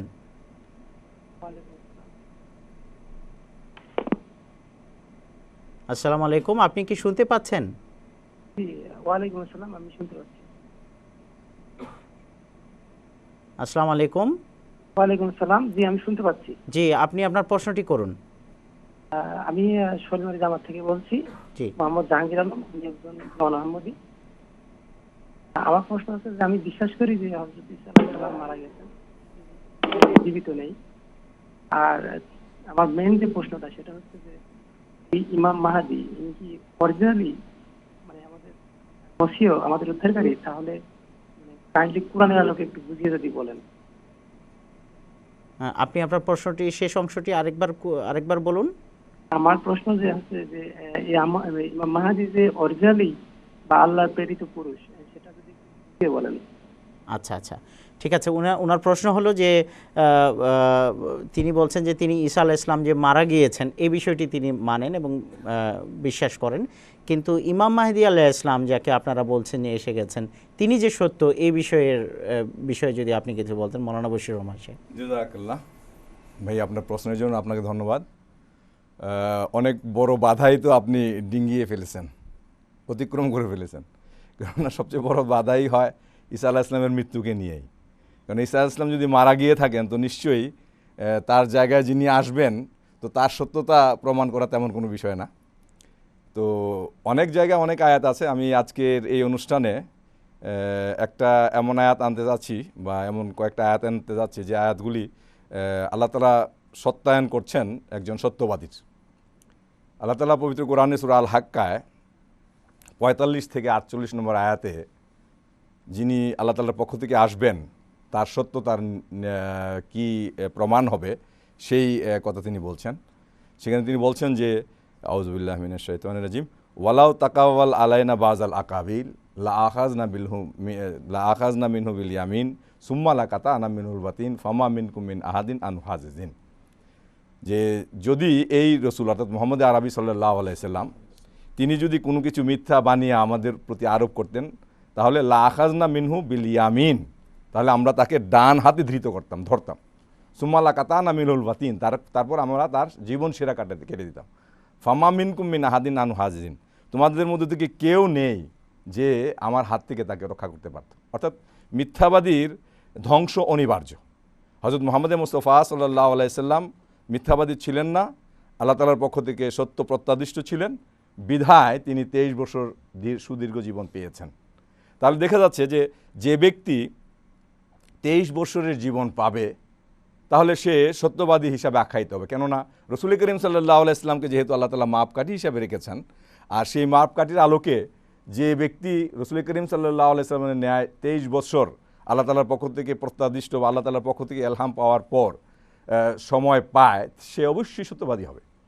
তো হযরত মুহাম্মদ মুস্তাফা সাল্লাল্লাহু আলাইহি সাল্লাম যেমন 23 বছর পেয়েছেন, তদ্রূপভাবে এই যুগে যিনি প্রতিশ্রুত মসিহ বা প্রতিশ্রুত ইমাম মাহদী হওয়ার দাবি করেছেন, হযরত রাসূল করিম সাল্লাল্লাহু আলাইহি সাল্লামের একনিষ্ঠ খাদেম শিষ্য, তিনি 1882 সনে আল্লাহ তাআলা থেকে প্রত্যাদিষ্ট হওয়ার সংবাদ পান এবং 1908 সনে তার মৃত্যু হয়। তো সেই দৃষ্টিকোণ থেকে তিনি প্রায় 26 বছর বয়স তিনি পান। তাহলে দেখা যাচ্ছে যে মাপকাঠি হযরত মুহাম্মদ মুস্তাফা সাল্লাল্লাহু আলাইহি সাল্লামের জন্য আল্লাহ তাআলা নির্ধারণ করেছেন, সেই মাপকাঠি অনুযায়ী এ যুগে তার অর্থাৎ হযরত মুহাম্মদ মুস্তাফা সাল্লাল্লাহু আলাইহি সাল্লামের চাকর, হযরত মুহাম্মদ মুস্তাফা সাল্লাল্লাহু আলাইহি সাল্লামের একনিষ্ঠ খাদেম, তিনিও সেই বয়স পেয়েছেন। আর এই পরিপ্রেক্ষিতে আল্লাহ তাআলা এটা একটা সার্টিফিকেট দিচ্ছেন যে এ সত্যবাদী। এখন অনেকে এই কথা বলে যে আসলে এদের পিছনে তো অনেক শক্তি আছে, এদেরকে খ্রিস্টানরা সাহায্য করে, এদেরকে হিন্দুরা সাহায্য করে, এই করে সেই করে, বিভিন্ন রকমের প্রশ্ন, এক এক জায়গায় এক এক রকমের, যেখানে যেটা খায় আর কি। তো তাদের এই কথা আমি জানাতে চাচ্ছি যে এটা এমন খেলার বিষয় না। পবিত্র কোরআনে সুস্পষ্টভাবে বলা হয়েছে ফামা মিনকুম মিন আহাদিন আনহু হাজিজিন, যে যদি আমি না পাঠিয়ে থাকি আর সে মিথ্যা দাবি করে থাকে, তার পিছনে যত পরাশক্তি যত বড় শক্তি হোক না কেন তাকে বাঁচাতে পারবে না। তোমাদের মধ্যে তো কোনো একজন নাই যে আমার হাত থেকে তাকে রক্ষা করতে পারে। তাহলে আল্লাহ তাআলা আমরা তো আল্লাহ তাআলাকে সর্বশক্তিমান মনে করি, আর আল্লাহ তাআলা সর্বশক্তিমান বিধায় তিনি হযরত মুহাম্মদ মুস্তাফা সাল্লাল্লাহু আলাইহি সাল্লামের খাদেমকে, সেবককে, মির্জা গোলাম আহমদ কাদিয়ানীকে, প্রতিশ্রুত ইমাম এবং মাহদী, মসিহ এবং মাহদীকে তিনি সত্য বলে সাব্যস্ত করেছেন। আর বাকি যারা রয়েছে, যারা এই কথা বলে যে তার সাহায্য করা হচ্ছে, তাকে সহযোগিতা করা হচ্ছে, এই জন্য তিনি দীর্ঘজীবন পেয়েছেন, তো এটা তাদের ব্যাপার, তারা আল্লাহ তাআলার সাথে লড়াই করুক। ধন্যবাদ আপনাকে বিষয়টি বুঝিয়ে বলার জন্য। যে মির্জা গোলাম আহমদ কাদিয়ানী আলাইহিস সালাম, যাকে আমরা ইমাম মাহদী হিসেবে মেনেছি, তিনি যে সত্য ছিলেন এই বিষয়টি আমাদের সামনে স্পষ্ট হলো। আমাদের এই অনুষ্ঠানের এই পর্যায়ে আমরা প্রায় 1 ঘন্টার মতো আমরা পেরিয়ে এসেছি। এইখানে আমরা ছোট্ট একটা বিষয় জানতে চাইব মাওলানা আব্দুল আওয়াল খান চৌধুরী সাহেবের কাছে, যে নন আহমদীরা যখন জিজ্ঞেস করে, একজন প্রশ্ন পাঠিয়েছেন যে নন আহমদীদের সাথে যখন কথা বলা হয় তখন তারা বলে যে আপনারা মির্জা গোলাম আহমদ কাদিয়ানীকে শেষ নবী মানেন। তো এই বিষয়টা যদি সংক্ষেপে আমাদেরকে একটু বলে দিতেন। শেষ নবী উপাধি হজরত মোহাম্মদ সাল্লাল্লাহু আলাইহি ওয়াসাল্লামের, শেষ শরীয়ত বাহক নবী হজরত মোহাম্মদ সাল্লাল্লাহু আলাইহি ওয়াসাল্লাম, আধ্যাত্মিকতার শেষ মার্গ অর্জনকারী হজরত মোহাম্মদ সাল্লাল্লাহু আলাইহি ওয়াসাল্লাম এবং চূড়ান্ত শিক্ষা প্রদানকারী এবং ধর্ম বিষয়ে যাবতীয় সিদ্ধান্তের শেষ ব্যক্তি এবং অথরিটি হিসাবে হজরত মোহাম্মদ সাল্লাল্লাহু আলাইহি ওয়াসাল্লামকে আমরা মানি। চূড়ান্ত নবী হিসাবে শেষ নবী, শেষ শরীয়ত বহন করার ক্ষেত্রে তিনি শেষ নবী এবং আধ্যাত্মিকতার শেষ সীমানায় উপনীত হওয়ার ক্ষেত্রে তিনি শেষ নবী। অতএব এই উপাধি হজরত মোহাম্মদ সাল্লাল্লাহু আলাইহি ওয়াসাল্লাম ছাড়া আর কারো নয়। হজরত মির্জা গোলাম আহমদ কাদিয়ানী আলাইহিস সালামকে কখনো আমরা শেষ নবী বলে বিশ্বাস করি না। ধন্যবাদ আপনাকে এই বিষয়টি বলার জন্য। এখন আমরা মাওলানা বশির রহমান সাহেবের কাছে যাব, যে আমরা বিশ্ব শান্তি নিয়ে আমরা কথা বলছিলাম আর পবিত্র কোরআনের আমরা বিভিন্ন বিষয়ে আমরা শুনেছি, আর রাসূলুল্লাহ সাল্লাল্লাহু আলাইহি সাল্লামের শিক্ষাও আমরা জেনেছি, আদর্শও জেনেছি। তো এই যুগে মুসলমানরা বা এই যে সহিংসতা আমরা দেখছি বিশ্বব্যাপী, সারা বিশ্ব জুড়ে, এর কারণটা কি? আমরা কোরআন শরীফের শান্তিপূর্ণ শিক্ষা শুনলাম, রাসূলুল্লাহ সাল্লাল্লাহু আলাইহি ইসলামের জ্বলন্ত আদর্শ রয়েছে সেটাও আমরা শুনলাম। তো মুসলমানদের মাঝে যে এই যে একটা সহিংস ভাব বা একটা গোষ্ঠী, নির্দিষ্ট একটা গোষ্ঠী যে এই সহিংসতা করে যাচ্ছে, এর কারণটা কি? এটা যদি সংক্ষেপে আমাদেরকে বলতেন তাহলে আমরা উপকৃত হতাম। এটা সংক্ষেপে বলার মতো কিছু না, এটার জন্য আমার একটু সময় দরকার। আমি যদি অনেক সংক্ষেপও করতে চাই তারপর কিছু সময় দরকার। তো আমি তো এটা দুইটা আঙ্গে গিয়ে দেখি। আমি আধ্যাত্মিক ব্যক্তি হিসাবে বা আধ্যাত্মিক চর্চা করি, ছাত্র, সেই হিসাবে আমি একটা আধ্যাত্মিক দৃষ্টিকোণ থেকে দেখি, আর আরেকটা যেটা জাগতিক দৃষ্টিকোণ, সেই জাগতিক দৃষ্টিকোণ থেকে একটা অ্যানালাইসিস রয়েছে। তো সর্বপ্রথম আমি বলবো যে আধ্যাত্মিকতার দৃষ্টিকোণ থেকে যদি আমি আলোচনা করি তাহলে বলতে হবে এই শব্দে যে পচন ধরেছে সমাজে, আমাদের এই সমাজে বা আমাদের এই হযরত প্রতিশ্রুত ইমাম মাহদিকে না মানার কারণে যে পচনটা ছিল, সেই পচনটা এই উম্মতের মধ্যে বা এই মুসলমানদের মধ্যে ধরেছে। আর এই জন্য এটা হয়েছে, কেননা আল্লাহ রসুল এবং আল্লাহ তাআলা সুস্পষ্টভাবে বলেছেন। আল্লাহ তাআলা কী বলেছেন? লাকাদ জাল্লা কাবলাহুম আকসারুল আওয়ালিন লাকাদ বাসনা ফিহিম মুনজারিন, যে যখনই আগে পূর্বে অধিকাংশ লোক পথভ্রষ্ট হয়েছে তখন আল্লাহ তাআলা সংশোধনের জন্য ব্যবস্থা করেছেন। আর এটা আল্লাহ তাআলার চিরাচরিত নিয়ম। হ্যাঁ, ওয়ালাকাদ জাল্লা কাবলাহুম আকসারুল আওয়ালিন ওয়ালাকাদ আরসালনা ফিহিম মুনজারিন, সূরা সাফফাতের আয়াত 72 এবং 73। তো সেখানে স্পষ্টভাবে বলেছেন আল্লাহ তাআলা যে নিশ্চিত যখনই অধিকাংশ লোক পথ হারা হয়েছে তখন আল্লাহ তাআলা তাদের মধ্যে তার প্রত্যাদিষ্ট ব্যক্তিকে পাঠিয়েছেন। আর এই অবস্থাই উম্মতের মধ্যে হয়েছে। আপনি দেখেন হযরত মুহাম্মদ মুস্তাফা সাল্লাল্লাহু আলাইহি ওয়াসাল্লাম যেভাবে বলেছে, ইয়াতি আলান নাসে জামানুন লা ইয়াবকা মিনাল ইসলামে ইল্লা ইসমুহু ওয়া লা ইয়াবকা মিনাল কুরআনে ইল্লা রাসমুহু মাসাজিদুহু মা'মুরাতুন ওয়া হিয়া খারাবুম মিনাল হুদা। অতি সংক্ষেপে যদি বলি, আর অনেক উদাহরণ দেওয়া যেতে পারে, যে একটা সময় আসবে যখন কেবল ইসলাম নামে মাত্র থাকবে। এখন দেখেন যে কাজগুলা সন্ত্রাসীরা করছে, সহিংস যে কাজগুলা ঘটাচ্ছে, এগুলো কোনোটা কি ইসলামসম্মত? মুহাম্মদ মুস্তাফা সাল্লাল্লাহু আলাইহি ওয়াসাল্লামের কয়েকটি জীবনের 1-2টা ঝলক এখানে আমি রেখেছিলাম। কোন একটা ঝলকের সাথে তাদের এই আমলগুলি মিলে আপনি বলেন? এমন কোন কাজ যা তারা করছে এটা রাসূল করিম সাল্লাল্লাহু আলাইহি ওয়াসাল্লামের আমরা বলতে পারি? কখনো না। তো এই যে পচনটা ধরেছে, এই পচনটা সারানোর জন্য একমাত্র উপায় হলো যে আল্লাহর প্রত্যাদিষ্ট ব্যক্তিকে মানতে হবে। আল্লাহর প্রত্যাদিষ্ট ব্যক্তি এই যুগে হযরত ইমাম মাহদী আলাইহিস সালাম, এবং এই কথাটা আমরা বলি না, এই কথাটা পবিত্র কোরআন বলে। আর এই কথাটা পবিত্র কোরআনের সমর্থনে আমি একটু আগেই আলোচনা করেছি যে সূরা সফের আয়াত, সেখানে যে বলা হয়েছে ওয়াল্লাযী আরসালা রাসূলাহু বিল হুদা ওয়া দীনিল হাক্কি লিইয়ুযহিরাহু আলা দীনি কুল্লিহি ওয়া লাউ কারিহাল মুশরিকুন। শিয়া সুন্নি সবাই একমত যে ইমাম মাহদী আলাইহিস সালাম আসলে এই দুর্দিন গুজবে, এই দুর্দিন গোছানোর জন্য একমাত্র উপায় হলো ইমাম মাহদী, এছাড়া আর কোনো উপায় নেই। ধন্যবাদ আপনাকে সুন্দরভাবে এই বিষয়টি গোছানোর জন্য। দেখতে দেখতে দর্শক আমরা 1 ঘন্টা আমরা অতিক্রান্ত করে ফেলেছি এবং খুবই প্রাণবন্তভাবে এই অনুষ্ঠান চলেছে। দর্শক, আমাদের বিরতির সময় হয়ে যাচ্ছে, আশা করি আপনারা আমাদের সাথেই থাকবেন। আমরা বিরতি থেকে ফিরে আবার আপনাদের সাথে সংযুক্ত হব। আসসালামু আলাইকুম ওয়া রাহমাতুল্লাহি ওয়া বারাকাতুহু।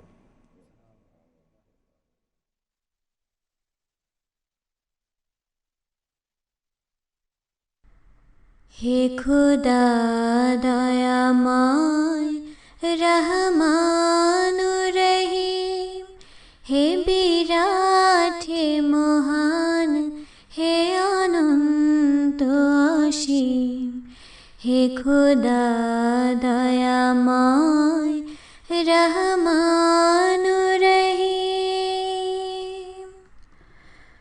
নিখিল ধরণীর তুমি অধিপতি, নিখিল ধরণীর তুমি অধিপতি, তুমি নিত্য সত্য পবিত্রতি, তুমি নিত্য সত্য পবিত্রতি,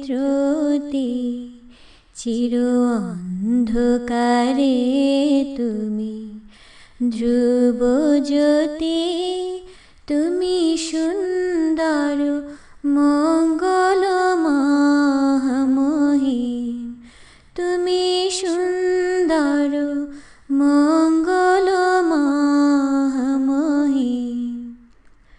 হে খুদা দয়াময় রহমান রহিম, তুমি মুক্ত স্বাধীন বাধা বন্ধনহীন, তুমি মুক্ত স্বাধীন বাধা বন্ধনহীন, তুমি এক, তুমি অদ্বিতীয় চিরদিন, তুমি এক, তুমি অদ্বিতীয় চিরদিন। হে খুদা দয়াময় রহমান রহিম, হে বিরাট হে মহান হে অনন্ত অসীম, হে খুদা দয়াময় রহমান রহিম।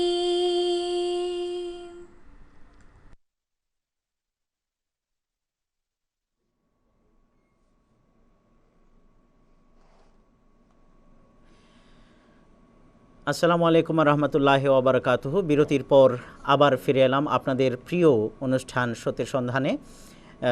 এই অনুষ্ঠানে আপনাদেরকে আবারও স্বাগত জানাচ্ছি। আমরা ফোন কলে আমরা চলে যাব এখন। আমাদের যে ফোন লাইনে যিনি রয়েছেন তাকে আমরা সেই সুযোগটি দিব এবং আমরা দেখছি। হ্যালো, আসসালামু আলাইকুম। মনে হয় লাইনটি কেটে গেছে। তো এখানে একটি বিষয় রয়েছে মনোসেব, যে বিষয়টা আমরা আলোচনা করছিলাম, যে বিশ্বব্যাপী যে নৈরাজ্য এবং বিশৃঙ্খলা সৃষ্টি হয়ে আছে, সেখানে একটি বিষয় সামনে আসে যে মধ্যপ্রাচ্যে বিশেষ করে সিরিয়ায় যে অবস্থা বিরাজ করছে, এ সম্পর্কে কোনো ভবিষ্যৎবাণী আছে কিনা, বা এ থেকে উত্তরণের কোনো পন্থা বা উপায় বাতলে দেওয়া আছে কিনা? অদ্ভুত কথা। 1400 বছর আগে বিশ্বনবী মহানবী হজরত মুহাম্মদ মুস্তাফা সাল্লাল্লাহু আলাইহি ওয়াসাল্লাম সিরিয়ার নাম নিয়েছেন, ইরাকের নাম নিয়ে বলেছেন দাজ্জালের ফিতনা সম্পূর্ণভাবে বিকশিত হবে বা তোমাদের সামনে প্রতিভাত হবে সিরিয়া এবং ইরাকের মধ্যবর্তী মহাসড়কে, দ্য মিডল ইস্ট ক্রাইসিস। একেবারে শব্দটা বলছি, ইন্নাহু খারিজুন খাল্লাতাম বাইনা শাম ওয়াল ইরাক।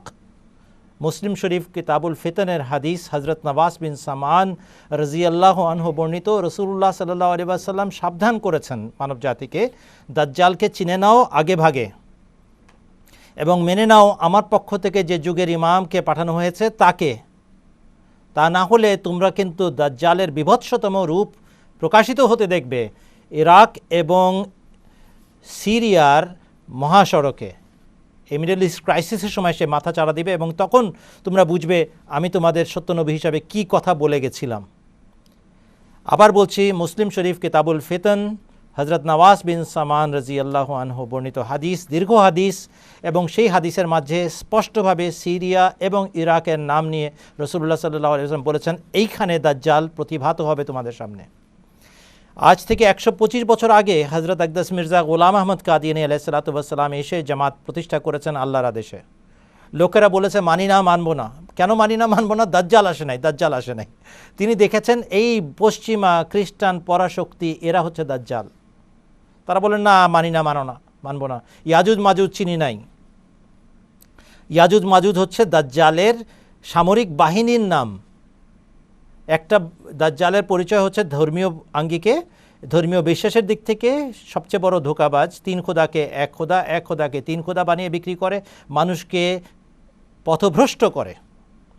আর তার আরেকটা বিভৎস রূপ আছে, 2 বাহুতে সে বিভক্ত, একটা ইস্টার্ন ব্লক, একটা ওয়েস্টার্ন ব্লক, একটা কমিউনিস্ট রেজিম, আরেকটা হচ্ছে ক্যাপিটালিস্ট রেজিম। তার ডানপন্থী অনুসারী আছে, তার বামপন্থী অনুসারী আছে। সেটার রূপ প্রকাশিত হবে। হযরত মুহাম্মদ সাল্লাল্লাহু আলাইহি ওয়াসাল্লাম সেই হাদিসেই বলেছেন, ওয়াহুম মিন কুল্লি হাদাবিন ইয়ানসিলুন, এই অবলীলায় নেমে আসবে সমস্ত বাধা বিপত্তির ডিঙিয়ে, উপর থেকে নিচে নামবে, কোনো বাধাই না তাদের জন্য। একই সাথে আমেরিকার যৌথ বাহিনী, একই সাথে রাশিয়ার বাহিনী এই মুহূর্তে ল্যান্ড করেছে সিরিয়া এবং ইরাকে। তারপরেও আমরা বুঝতে পারছি না দাজ্জালকে এবং ইয়াজুজ মাজুজকে।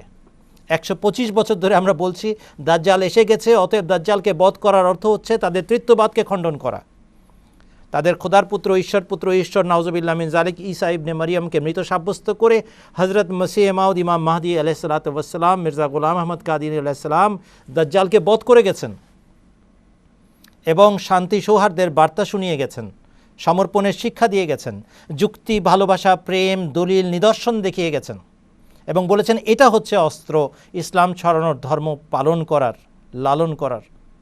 আর আমরা গেছি উল্টো পথে। আর এখন যখন প্রকাশিত হয়েছে তখন বলছি যাব কোথায়, কার কাছে যাব, কোথায় শান্তি পাবো, কোথাও সমর্পণের বাণী, কোথায় আশ্রয়। এখনও সময় আছে ভাই সাহেবরা, আসেন এবং শান্তির ধর্ম ইসলাম গ্রহণ করেন এবং নিজেদের মধ্যে আমূল পরিবর্তন সাধন করেন। যুগ খলিফা হজরত মির্জা মসরুর আহমদ আইয়াদাহুল্লাহ তাআলা বিন নাসরিল আজিজের আকুতিটা উপলব্ধি করেন। আমাদের কোনো জাগতিক স্বার্থে আমরা এই আহ্বান জানাচ্ছি না, মানুষকে মানুষ বানানোর জন্য, ধর্মকে তার খাঁটি রূপে ফিরিয়ে নেওয়ার জন্য আমরা কাজ করছি। রসুল আকরাম সাল্লাল্লাহু আলাইহি ওয়াসাল্লামের কাজ সম্পাদন করার জন্য ইমাম মাহদি আলাইহিসসালাতু ওয়াসসালাম এসেছেন, তার খলিফা সেই কাজই সম্পাদন করছেন। অতএব দাজ্জালকে চিনতে পারেন নাই, এখন চেনার সময়। এবং যে মুহূর্তে দাজ্জাল প্রতিভাত হয় সেই মুহূর্তে যুগের ইমামকে মানেন, তার খলিফার হাতে বয়াত করে নিজেকে সার্থক করেন এবং ইসলাম পালন করেন এবং জগতে সেই শান্তির বাণী ছড়ান। আমার ছোটোবেলা কিংকংয়ের কার্টুন দেখা মনে পড়ে। এই হনুমানজি কারো হাতে বশ মানে না। একটা ছোট বাচ্চা, সে একটা কলা নিয়ে দাঁড়িয়েছে, সে কিংকং দানব সেই বাচ্চাটাকে কোলে তুলে নিচ্ছে, হাতে তুলে নিচ্ছে, আর সে ওই কলাটাকে সে ভালোবাসে। যত বড়ই জঘন্য জাতি হোক না কেন এই দাজ্জালের আর ইয়াজুজ মাজুজের বিভৎস রূপ, তারা আধ্যাত্মিকতার কাঙ্গাল, তারা নৈতিকতার কাঙ্গাল, তারা ভালোবাসার কাঙ্গাল, তারা আল্লাহর জীবন্ত সম্পর্কের জন্য কাঙ্গাল হয়ে বসে আছে। যাদের কাছে এটা পাবে তাদের কাছে তারা নত হবেই হবে, বশ মানবে। আমরা যারা দুর্বল আহমদী, আমরা যদি নাও পেরে থাকি জগৎকে ভালো করে বোঝাতে, যারা টেলিভিশনের সামনে বসে আলাপ শুনছেন দর্শক হিসাবে, মেহমান হিসাবে, অতিথি হিসাবে, তাদেরকে বলছি আপনারা আমাদের চেয়ে বেশি যোগ্য। আসেন এবং ইসলামের ছায়াতলে আশ্রয় নেন এবং ইসলাম সেবায় রত হয়ে যান।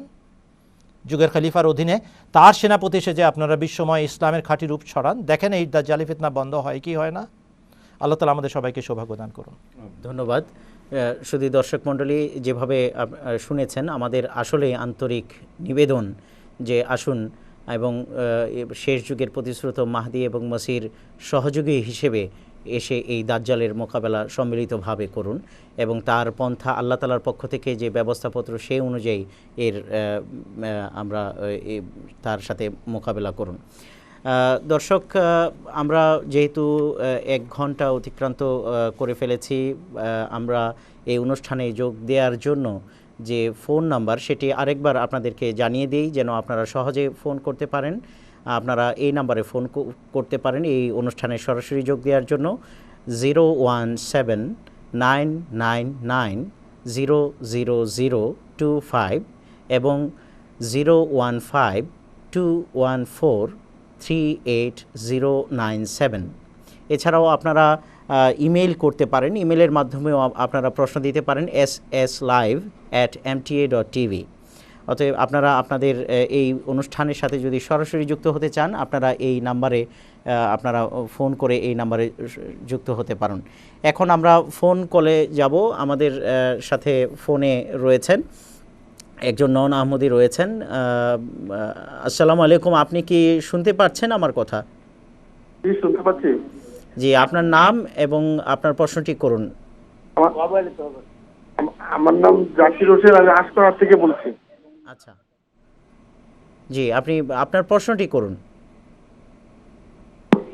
আমি বলছি যে আমার কমপক্ষে 10 জন বন্ধু বান্ধব আছে, যেখানে আমি আমাদের জামাতের বই দিচ্ছি বা বিভিন্ন জায়গায় আমরা আমাদের অনুষ্ঠানে নিচ্ছি। আমাদের আশপাড়া জামাতও তারা কয়েকবার আসছে, কিন্তু তারা বিভিন্ন জায়গা থেকে যখন শুনে যে আমরা হযরত ইসলামকে শ্রেষ্ঠ মানি না বা ওই আমরা গোলাম মাহমুদকে মানি, তখন তারা আবার আমাদেরকে ফিরে এসে যে প্রশ্ন করে এই তখন আমাদের করণীয় কি, এইটা সম্বন্ধে আমি একটু আপনাদের থেকে অভিজ্ঞতা অর্জন করতে চাচ্ছি। আপনি আহমদি বলছেন? জি, আমি আহমদি। আচ্ছা আচ্ছা, তো এই বিষয়ে মৌলানা বশিরুর রহমান সাহেবের কাছে জানতে চাইবো যে যখন বলে যে তোমরা মির্জা গোলাম আহমদ কাদিয়ানী আলাইহিস ইসলামকে শেষ নবী মানো, তো এই সময়ে করণীয়টা কি, যদি আপনি সংক্ষেপে বলতেন। জাযাকাল্লাহ। আমাদের দায়িত্ব তো এটা যে ওয়ামা আলাইনা ইল্লাল বালাগ, যা আল্লাহর পক্ষ থেকে আমরা জেনেছি পেয়েছি, রাসূলুল্লাহ সাল্লাল্লাহু আলাইহি ওয়াসাল্লাম থেকে যা পেয়েছি, যুগের ইমাম আমাদেরকে যা দিয়েছেন সেটা পৌঁছানো আমাদের দায়িত্ব। কিন্তু আমাদেরকে চিন্তা করতে হবে যে আমরা সেই পৌঁছানোর দায়িত্ব যথাযথভাবে পালন করছি কিনা। সেই পালন করার বিভিন্ন ধরন আছে। যেমন যারা এই সমস্ত বন্ধুবান্ধব আমাদের, আর তারা বলা সত্ত্বেও তারা মানতে চায় না, বারবার ওই কথাই বলে, তো তাদেরকে বেশি বেশি করে যেমন সিরাতুন নবীর প্রোগ্রামে আনা যেতে পারে, তাদেরকে বেশি বেশি করে এই যে এখন সত্যের সন্ধানে প্রোগ্রাম হচ্ছে লাইভ, সেটা দেখানো যেতে পারে। আর সর্বোপরি যে জিনিসটা, আমি যাকে তবলিগ করছি তার জন্য আমাকে দোয়া করতে হবে। আমি যদি দোয়া না করি, দোয়ার হাতিয়ার যদি আমার হাতে আমি না নিই, দোয়ার অস্ত্র যদি ধারণ না করি, কেননা আল্লাহ হলেন দিল খোলার মালিক, ওয়াল্লাহু ইয়াহদি মান ইয়াশা, আল্লাহ যাকে চান তাকে হেদায়েত দেন। হেদায়েত দেয়া আমার কাজ নয়, আমি শুরুতেই বলেছি যে আমার কাজ হলো পৌঁছে দেয়া, আর মানা না মানা এটা তার দায়িত্ব। তবে এখানে একটা বিষয় রয়েছে, যে বিষয়টির দিকে আমি দৃষ্টি আকর্ষণ করেছি, সেটা হচ্ছে আমাকে চিন্তা করতে হবে যে আমি কি হক আদায় করেছি, আমি কি আমার দায়িত্ব পালন করেছি। সেই দায়িত্বের মধ্যে এটা পড়ে যে তাকে বুঝানো, তাকে সাথে নিয়ে চলা, সে বোঝানোর জন্য এই যে সত্যের সন্ধানের প্রোগ্রাম আছে, তারপর বোঝানোর জন্য আপনার সিরাতুন নবীর প্রোগ্রাম আছে, আমাদের জলসাসমূহ আছে, আমাদের ক্যাসেট পাওয়া যায়, আমাদের ওয়েবসাইটের ঠিকানা আছে। তো যে যেভাবে উপকৃত হতে পারে সেইভাবে তাকে উপকৃত করে এটা বোঝানোর চেষ্টা করা। এরপর যদি কেউ না মানে তো সেটা তার ব্যাপার, কিন্তু আমাদের ভাবতে হবে যে আমরা কি সেই দায়িত্ব পালন করেছি। এতটুকু আমার বলা ছিল।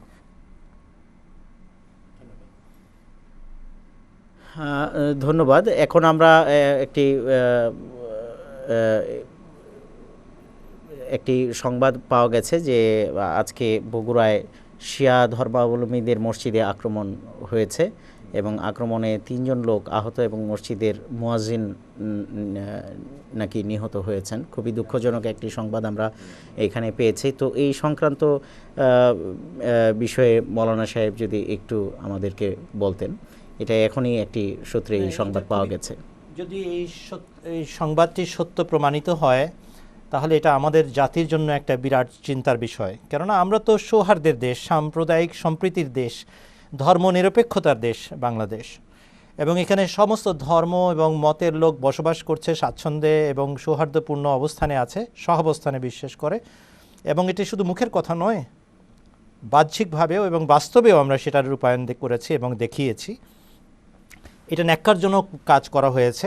কিছুদিন আগে আমাদেরই প্রতিবেশী শিয়া সম্প্রদায়ের মূল কেন্দ্র হুসাইনি দালানে এরকমই একটা ন্যাক্কারজনক বোমা বিস্ফোরণ ঘটানো হয়েছিল, যেখানে একজন সুন্নি ছেলে মারা গেছিল। কোনো দিন এই ঘটনা বাংলাদেশে ঘটে নাই। শিয়াদের তাজিয়া মিছিলে সুন্নি শিয়া সব সম্প্রদায়ের লোকেরা অংশগ্রহণ করে, কেননা এটা সাম্প্রদায়িক সম্প্রীতির দেশ এবং এখানে কোনো বাড়াবাড়ি নাই, কোনো রকমের বিদ্রোহ বা কি বলে বিশৃঙ্খলার সুযোগ নাই। এটা পাতানোভাবে একটি কৃত্রিম সংকট সৃষ্টি করার চেষ্টা করা হচ্ছে বাংলাদেশে।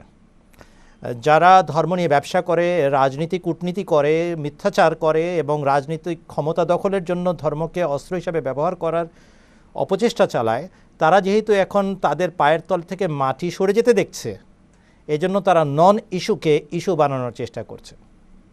আল্লাহ করুন যেন এই সংবাদটা সত্য না হয়, আমি এটা দোয়া করি। কিন্তু যদি এটা হয়ে থাকে সত্য, তাহলে এটা অত্যন্ত দুশ্চিন্তার কারণ এবং উদ্বেগ প্রকাশ করছি এবং নিন্দা জানাচ্ছি। যারাই এই কাজ করেছে তাদেরকে ধরা দরকার এবং শাস্তি দেওয়া দরকার, যেন আগামীতে কেউ এই দুঃসাহস করতে না পারে। এ কথা বলে রাখা দরকার, দর্শক মণ্ডলী, আমরা সুন্নিদের সাথে একমত ইসলামের বিবেচনায় এবং পর্যালোচনায়। যে ইতিহাস আমরা বিশ্বাস করি এবং লালন করি, সেটা সুন্নিদের সাথে আমরা 100% একমত। আমরা 4 খলিফার অনুসারী, হজরত আবু বকর সিদ্দিক, হজরত উমর, হজরত উসমান, হজরত আলী রাদিয়াল্লাহু আনহুমের অনুসারী। শিয়াদের সাথে আমাদের মতপার্থক্য আছে এই বিষয়ে এবং খুব শক্ত অবস্থানে আছে আমরা কোরআন সুন্নাত হাদিস অনুযায়ী তাদের বিপক্ষে যৌক্তিকভাবে। কিন্তু তাদের গায়ে হাত দেওয়া হবে, তাদের সাথে দ্বিমতের কারণে তাদেরকে অত্যাচার করা হবে, এটা কখনো ইসলাম শেখায় না, কখনো না। যারাই করেছেন তারা ইসলামের বিরুদ্ধাচরণ করেছেন এবং ইসলামকে কলঙ্কিত করার চেষ্টা করছেন। ধন্যবাদ। জামালপুর থেকে এক ভাই আছেন, মামুনুর রশিদ সাহেব। আসসালামু আলাইকুম, আপনি কি আমার কথা শুনতে পাচ্ছেন? জি ইনশাআল্লাহ শুনতে পাচ্ছি। জি, আপনি আপনার প্রশ্নটি করুন। হ্যাঁ হ্যাঁ শুনতে পাচ্ছি। আপনি আপনার প্রশ্নটি করুন। আচ্ছা, আমার প্রশ্ন হইল দেলোয়ার হোসেন সাইদি সাহেব, যিনি আন্তর্জাতিক খ্যাতিসম্পন্ন বক্তা। হ্যাঁ, প্রশ্ন হইল আমি এটি বলতেছি যে দেলোয়ার হোসেন সাইদি আন্তর্জাতিক সম্পন্ন বক্তা, উনি বলেছেন যে ওয়াজ মাহফিলে বলেছেন যে যারা আহমদি জামাত তারা কাফের এবং তাদের অনুসারীরাও কাফের। আচ্ছা, এতটুকুই আপনার প্রশ্ন? জি, আর আরেকটা প্রশ্ন হইল যে দাড়ি কতটুকু রাখা সুন্নত? আচ্ছা, ঠিক আছে, আপনার প্রশ্ন এর আগেই এই বিষয়ে আলোচনা হয়ে গেছে। আমাদের মৌলানা আব্দুল আউয়াল সাহেব এই বিষয়ে কথা বলেছেন, কাফের বলার বিষয়ে। দেখুন, হজরত মোহাম্মদ সাল্লাল্লাহু আলাইহি ওয়াসাল্লাম যখন মোহাম্মদ সাল্লাল্লাহু আলাইহি ওয়াসাল্লামের কোনো সিদ্ধান্ত থাকে, পবিত্র কোরআনের কোনো সিদ্ধান্ত থাকে, এরপর কে কি বলল সেটার উপরে আল্লাহ এবং আল্লাহ রসুলকে প্রাধান্য দেওয়াটাই শ্রেয়, যেটা আলোচনা হয়ে গেল। এরপরও মৌলানা আব্দুল আউয়াল সাহেবকে অনুরোধ করব যে এই বিষয়ে দুটো কথা যদি বলে দেন এবং দাড়ি কতটুকু রাখা সুন্নত এই বিষয়ে যদি একটু আলোকপাত করেন। মৌলানা দিলাবর হোসেন সাঈদী বড় না আল্লাহ বড়? মৌলানা দিলাবর হোসেন সাঈদী বড় না হজরত মুহাম্মদ সাল্লাল্লাহু আলাইহি ওয়াসাল্লাম বড়? অতএব আমরা মুসলমানের যে সংজ্ঞা কোরআন শরীফের সূরা বাকারার 113 নম্বর আয়াত থেকে দেখিয়েছি, আমরা বুখারী শরীফের কিতাবুস সালাতের বাব ফজল ও ইস্তেকবালিল কিবলা থেকে যে মুসলমানের সংজ্ঞা বর্ণনা করেছি, তার বিপক্ষে মৌলানা সাঈদী কেন সারা পৃথিবীর মুফতিও যদি ফতোয়া দেয়, টেকার কোনো সাধ্য নাই, টেকার জো নাই। আল্লাহ রসুল যেখানে, আমরা আছি সেখানে। রইল এটা যে কেবল মৌলানা দিলাবর হোসেন সাঈদী সাহেব বলেছেন এই কথা, আমি তো এই কথা বলি নাই যে একজন বলেছেন বা দুইজন বলেছেন। 72 ফিরকা আমাদেরকে কাফের বলেছেন, 72 ফিরকার আলেম ওলামা আমাদেরকে কাফের বলে রেখেছে। অতএব মৌলানা দিলাবর হোসেন সাঈদী সাহেব তো অনেক পরে এসেছেন, তার আগের থেকে এই ঘটনা চলছে। আর হজরত মোহাম্মদ সাল্লাল্লাহু আলাইহি ওয়াসাল্লাম 1400 বছর আগে বলে গেছেন 72 বেঠিক হবে আর একটি সঠিক হবে, এবং সেই সঠিক দলের চিহ্ন হচ্ছে হজরত মোহাম্মদ সাল্লাল্লাহু আলাইহি ওয়াসাল্লাম বলেছেন, আমি এবং আমার সাহাবীরা যে অবস্থা ব্যবস্থা পরিবেশ পরিস্থিতিতে বিরাজমান, শেষ যুগে যে দল সেই একই অবস্থা ব্যবস্থা পরিবেশ পরিস্থিতিতে বিরাজ করবে, জীবন কাটাবে, তারা সত্য দল, তারা সত্য মুসলমান। অতএব আপনি যাচাই করে দেখেন, হযরত মুহাম্মদ সাল্লাল্লাহু আলাইহি ওয়াসাল্লামের জামাতের সাথে কোন জামাতের মিল খায় এই যুগে? সাইদি সাহেবের কথা ছেড়ে দেন, সাইদি সাহেব নিজের হিসাব দিচ্ছেন আল্লাহর কাছে এবং মানুষও দেখছে যে তার আমলের কি ফলাফল বেরিয়েছে। অতএব সাইদি সাহেবের কাছে নিজের ঈমানটাকে দয়া করে ইজারা দিবেন না। নিজের ঈমান নিজে রক্ষা করতে হয় এবং ঈমানের জবাবদিহিতা আপনাকে করতে হবে আল্লাহর সামনে কিয়ামত দিবসে। অতএব আপনি যাচাই করে দেখেন যে আপনি সত্য যাচাই করছেন কি না, বাছাই করছেন কি না, এটাকে নির্ণয় করছেন কি না। আল্লাহ তাআলা এটা জিজ্ঞেস করবেন না যে তুমি সাইদির ফলাফল অনুযায়ী ঈমান নির্ণয় করেছো অতএব তোমাকে মাফ। আল্লাহ বলবেন না, একের বোঝা উপরে টানবে না। লা তাজিরু ওয়াজিরাতুন বিজরা উখরা, তোমাকে তোমার হিসাব দিতে হবে, তোমার কবরে তুমি যাবে, তোমাকে বুঝতে হবে।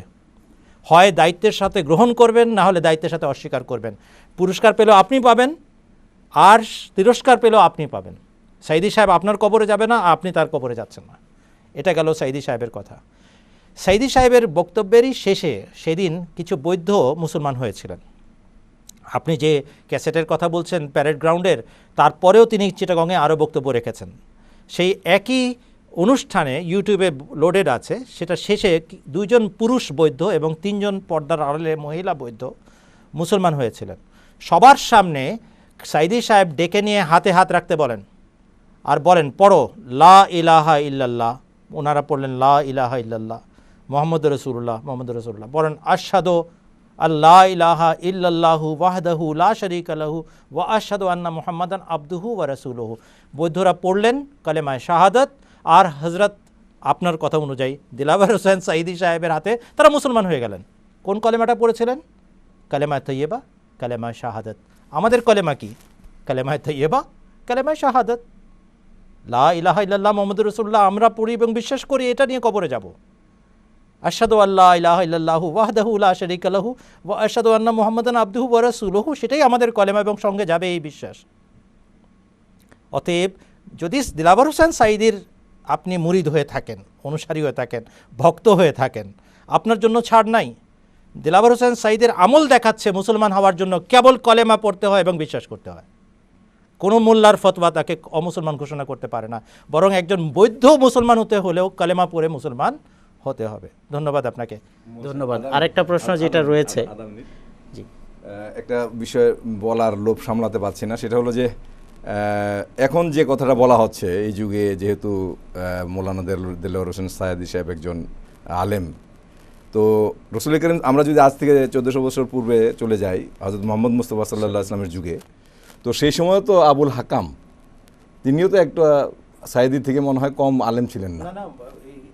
আবুল হাকাম, তার নাম ছিল আবুল হাকাম, জ্ঞানীদের পিতা। তো সেই যুগে তো ওই আবুল হাকাম যিনি, তিনি তো মানতে পারেন না রসুল করিম সাল্লাল্লাহু আলাইহি ওয়াসাল্লামকে। আর তাকে যারা অনুসরণ করেছে বলেছে যে এত বড় জ্ঞানী, যিনি জ্ঞানীদের পিতা, তিনি মুহাম্মদ মুস্তাফা সাল্লাল্লাহু আলাইহি ওয়াসাল্লামকে মানেন নাই, তো আমি কীভাবে মানবো বা আমরা কীভাবে মানবো? তো উত্তর এরকম হওয়া উচিত না, কেননা রসুল করিম সাল্লাল্লাহু আলাইহি ওয়াসাল্লাম সত্য নবী ছিলেন আর যারা মেনেছেন তাকে সত্য হিসাবেই মেনেছেন। কিন্তু যিনি জ্ঞানী ছিলেন, জাগতিক অর্থে জ্ঞানী, জ্ঞান জাহের করেছেন, তিনি গ্রহণ করতে পারেন নাই এবং তার অনুসারী যারা তারাও গ্রহণ করতে পারে নাই। সুতরাং বিবেচনা করতে হবে যেভাবে আল্লাহ বলেছেন, যেভাবে আল্লাহ রসুল মুহাম্মদ মুস্তাফা সাল্লাল্লাহু আলাইহি ওয়াসাল্লাম বলেছেন। আল্লাহ তাআলা আমাদের সবাইকে তৌফিক দান করুন। ধন্যবাদ।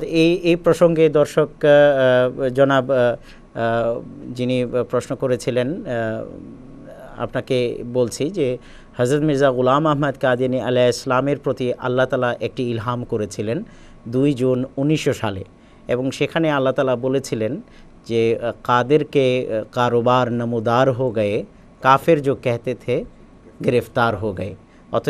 অর্থাৎ আল্লাহ তাআলা মহাশক্তিধর আল্লাহর যে কাজ, যে নিদর্শন, সেটি প্রকাশিত হয়েছে এবং যারা কাফের বলতো তারা আজ গ্রেফতার হয়ে গেছে। অতএব দর্শক, এখন এটি আপনার বিবেচনার বিষয়। আল্লাহ তাআলা কিন্তু 1900 সালে, 2 জুন 1900 সালে এই ভবিষ্যৎবাণী আল্লাহ তাআলা মির্জা গোলাম আহমদ কাদিয়ানী আলাইহিস সালামের প্রতি করেছিলেন ইলহামের মাধ্যমে। তো এখন আরেকটি প্রশ্ন নিয়ে যাব মৌলানা আব্দুল আওয়াল খান চৌধুরী সাহেবের কাছে। পশ্চিম বাংলা থেকে একজন ইমেল পাঠিয়েছেন, মনসুরুল হক সাহেব, পশ্চিম বাংলা, ভারত থেকে। তিনি বলছেন যে নিঃসন্দেহে কোরআন এর নীতি অবলম্বন করলে শান্তি প্রতিষ্ঠিত হবে, কোরআনে যে নীতি বর্ণনা করা আছে, আজ আমাদের হুজুর বা আমাদের জামাতের তরফ থেকে বিশ্বের নেতৃবৃন্দের নিকট কোরআনের নীতি তুলে ধরে এই শান্তি দূরকরণের বিভিন্ন প্রচেষ্টা চলছে এবং তাদেরকে আহ্বান জানানো হচ্ছে। কিন্তু বিশ্বের নেতৃবৃন্দ এই ওষুধ গ্রহণ করছে না কেন করছে না? এই মনসুরুল হক সাহেব, এরকম বলা মনে হয় এখনও সঠিক নয় যে বিশ্ব নেতৃত্ব এখনও গ্রহণ করছে না কেন। অস্ট্রেলিয়া সেখানে পদাতিক বাহিনী পাঠাবে না বলেছে। হুজুর কিছুদিন আগে অস্ট্রেলিয়া ভ্রমণ করেছেন এবং সেখানে যখন গেছেন তিনি বুঝিয়েছেন যে দেখো, তোমাদের বিশ্ব শান্তিতে অবদান রাখা উচিত, বিশ্ব অশান্তি ছড়ানোতে অবদান রাখা ঠিক না। কমপক্ষে এতটুকু তো আমি এখনই বলতে পারি যে নিউজিল্যান্ড বুঝেছে ব্যাপারটা, অস্ট্রেলিয়া বুঝেছে ব্যাপারটা। এখনও তারা গড়িমসি করছে যে না, আমাদের যতই চাপ থাক আমরা এটার মধ্যে জড়াতে চাই না। অতএব রক্ষা করার চেষ্টা করা দরকার। বাকি কাকে আল্লাহ তাআলা সাহস দিবেন, শক্তি দিবেন, কাকে বুঝাবেন, কাকে বঞ্চিত রাখবেন, এটা তো বিচারের কাজ আল্লাহর হাতে, আমাদের হাতে না। আমাদের কাজ চেষ্টা করা। হ্যাঁ, যারা মানছে না তাদের হঠকারিতার পিছনে নিজস্ব স্বার্থ আছে, জাগতিক লাভ লোকসানের হিসাব কিতাব আছে।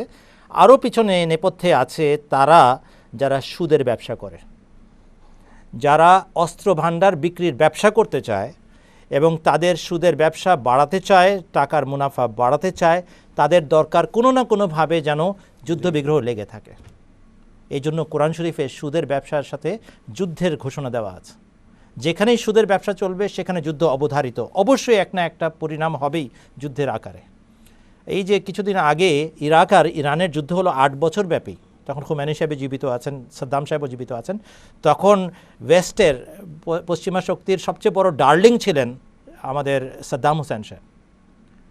আর খুমেনি সাহেবকে যদিও আমরা পছন্দ করি না ওয়েস্টার্নদের ভাষায়, কিন্তু ঠিক আছে, যুদ্ধ হোক। $400 বিলিয়ন ব্যবসা করেছে অস্ত্রের, মুসলমানকে দিয়ে মুসলমান নিধন করিয়েছে, আর সমস্ত পচামার্কা অস্ত্র ঢেলে দিয়েছে এদের যুদ্ধের সময়। আর বাজে জিনিস বিক্রি করে যদি 400 বিলিয়নের ব্যবসা করা যায়, এর চেয়ে ভালো ব্যবসা আর কি হতে পারে? আপনাকে শুধু একটা যুদ্ধের হিসাব দিলাম।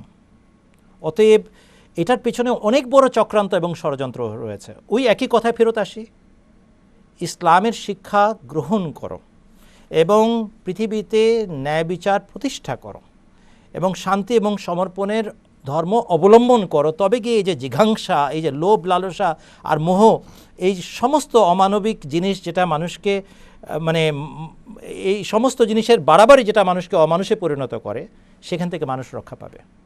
দেখেন, এটা আমি আশ্চর্য হই যে একটা দেশের ভিতরে আমি মানুষ মারার ব্যবসা করছি। এটা একটা ব্যবসা? এটা একটা মানুষ করতে পারে? দুই পক্ষের মধ্যে যুদ্ধ বাঁধিয়ে রাখছে যেন আমার অস্ত্র দুই দিকেই যায়। আশ্চর্য ব্যাপার। এই মানবিকতা কেন সৃষ্টি হয়েছে? কেননা আমরা স্রষ্টা থেকে দূরে সরে গেছি, কেননা আমরা মনুষ্যত্ব হারিয়ে ফেলেছি। এটা ফিরিয়ে দেওয়ার জন্য ইমাম মাহদী আলাইহিস সালাতু ওয়াস সালাম এসেছেন। তিনি বুঝিয়েছেন যুক্তি, ভালোবাসা, প্রেম, নিদর্শনের মাধ্যমে সত্য ধর্ম ছড়ায়, অস্ত্র বলে ছড়ায় না। আর মানুষে হানাহানিতে ইসলাম ধর্ম ছড়াবে না কখনো, আর মানুষও রক্ষা পাবে না কখনো। অতএব এসো, শান্তির ধর্মকে যাচাই করো, বাছাই করো, গ্রহণ করার শক্তি থাকলে করো, আল্লাহর কাছে সাহায্য চাও। ধন্যবাদ। এবার ফোন কলে যাচ্ছি। এক বোন মিরপুর থেকে লাইনে আছেন, রেহানা বেগম। আসসালামু আলাইকুম, আপনি কি কথা শুনতে পাচ্ছেন? হ্যালো, আসসালামু আলাইকুম।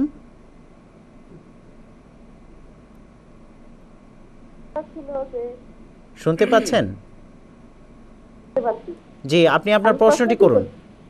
আমার প্রশ্নটা ছিল যে আমার দুজন যারা তবলিগ আছে হিন্দু, ওনারা জানতে চাচ্ছিলেন যে ওনাদের ধর্মে কোথায় আছে যে ইমাম মেহেদী আলাইহিস সালামকে মানার আগে তো ওনাদেরকে বলা হচ্ছে যে রাসূলুল্লাহ সাল্লাল্লাহু আলাইহি ওয়াসাল্লামকে মানতে হবে, তারপরে ইমাম মেহেদী ওনার কথা অনুসারে ইমাম মেহেদী আলাইহিস সালামকে মানতে হবে।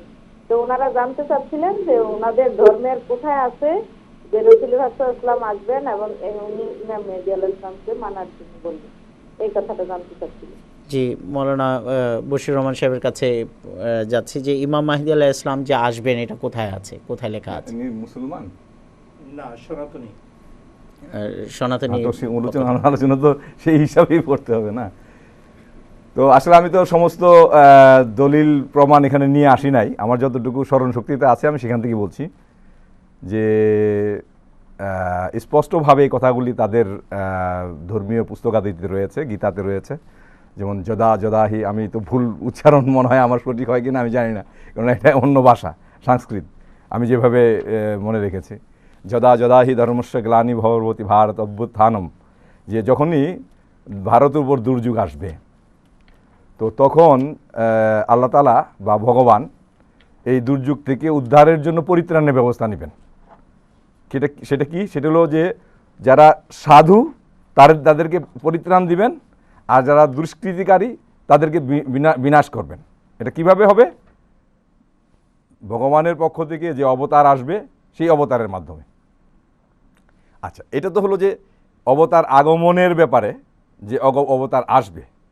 এখন রইল এই কথা যে ইনি বা মোহাম্মদ মুস্তাফা সাল্লাল্লাহু আলাইহি ওয়াসাল্লাম, ইনি বলতে হযরত ইমাম মাহদী আলাইহিস সালাম, আর কি বলে মোহাম্মদ মুস্তাফা সাল্লাল্লাহু আলাইহি ওয়াসাল্লাম, তো তাদের ব্যাপারেও তাদের ধর্মীয় পুস্তকাদিতে রয়েছে, হিন্দুদের ধর্মীয় পুস্তকাদিতে রয়েছে।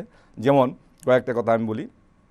যিনি অবতার আসবেন, কল্কি অবতার, তিনি কল্কি জগৎপতি হবেন। অর্থাৎ পূর্বের যিনি অবতার এসেছিলেন তিনি ভারতের জন্য, অভ্যুত্থানম ভারত, ভারতের জন্য, হিন্দুস্তান যেটাকে আমরা বলি সেখানের জন্য। কিন্তু যিনি জগৎপতি হবেন তিনি কিন্তু সমস্ত জগতের জন্য হবেন। এবং সেখানে লেখা আছে যে তিনি সহস্র সূর্য তুল্য হবেন। তো সহস্র সূর্য তুল্য, একটা নবী যদি এক সূর্যের আলো দেয় আধ্যাত্মিক দিক থেকে বা আমরা উদাহরণের দিক থেকে বা উপমার দিকে বিবেচনা করি, তো তিনি অনেক নবীর সমতুল্য হবেন। অর্থাৎ দুনিয়াতে যতগুলি ধর্ম এসেছে সমস্ত ধর্মগুলি এই দিকে আসবে। তারপর বলা হচ্ছে যে সেই মহান ব্যক্তিত্ব যিনি, সেই মহান ব্যক্তিত্ব তিনি সুশ্রীধারী, অর্থাৎ সুন্দর দাড়ির অধিকারী, টিকাহীন, লিঙ্গচ্ছেদী। টিকিহীন মানে এই যে ব্রাহ্মণরা টিকি রাখে, সে টিকি রাখবে না তার।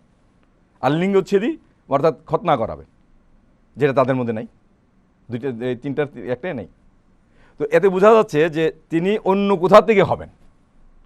আর এই অন্য কোথা থেকে হবেন এই বিষয়টি পরিষ্কার হওয়ার সাথে সাথেই এই জিনিসটাও বলে দেই যে এই যে সময়, এই সময় সম্পর্কে তাদের গুরুজনরাও লিখেছেন।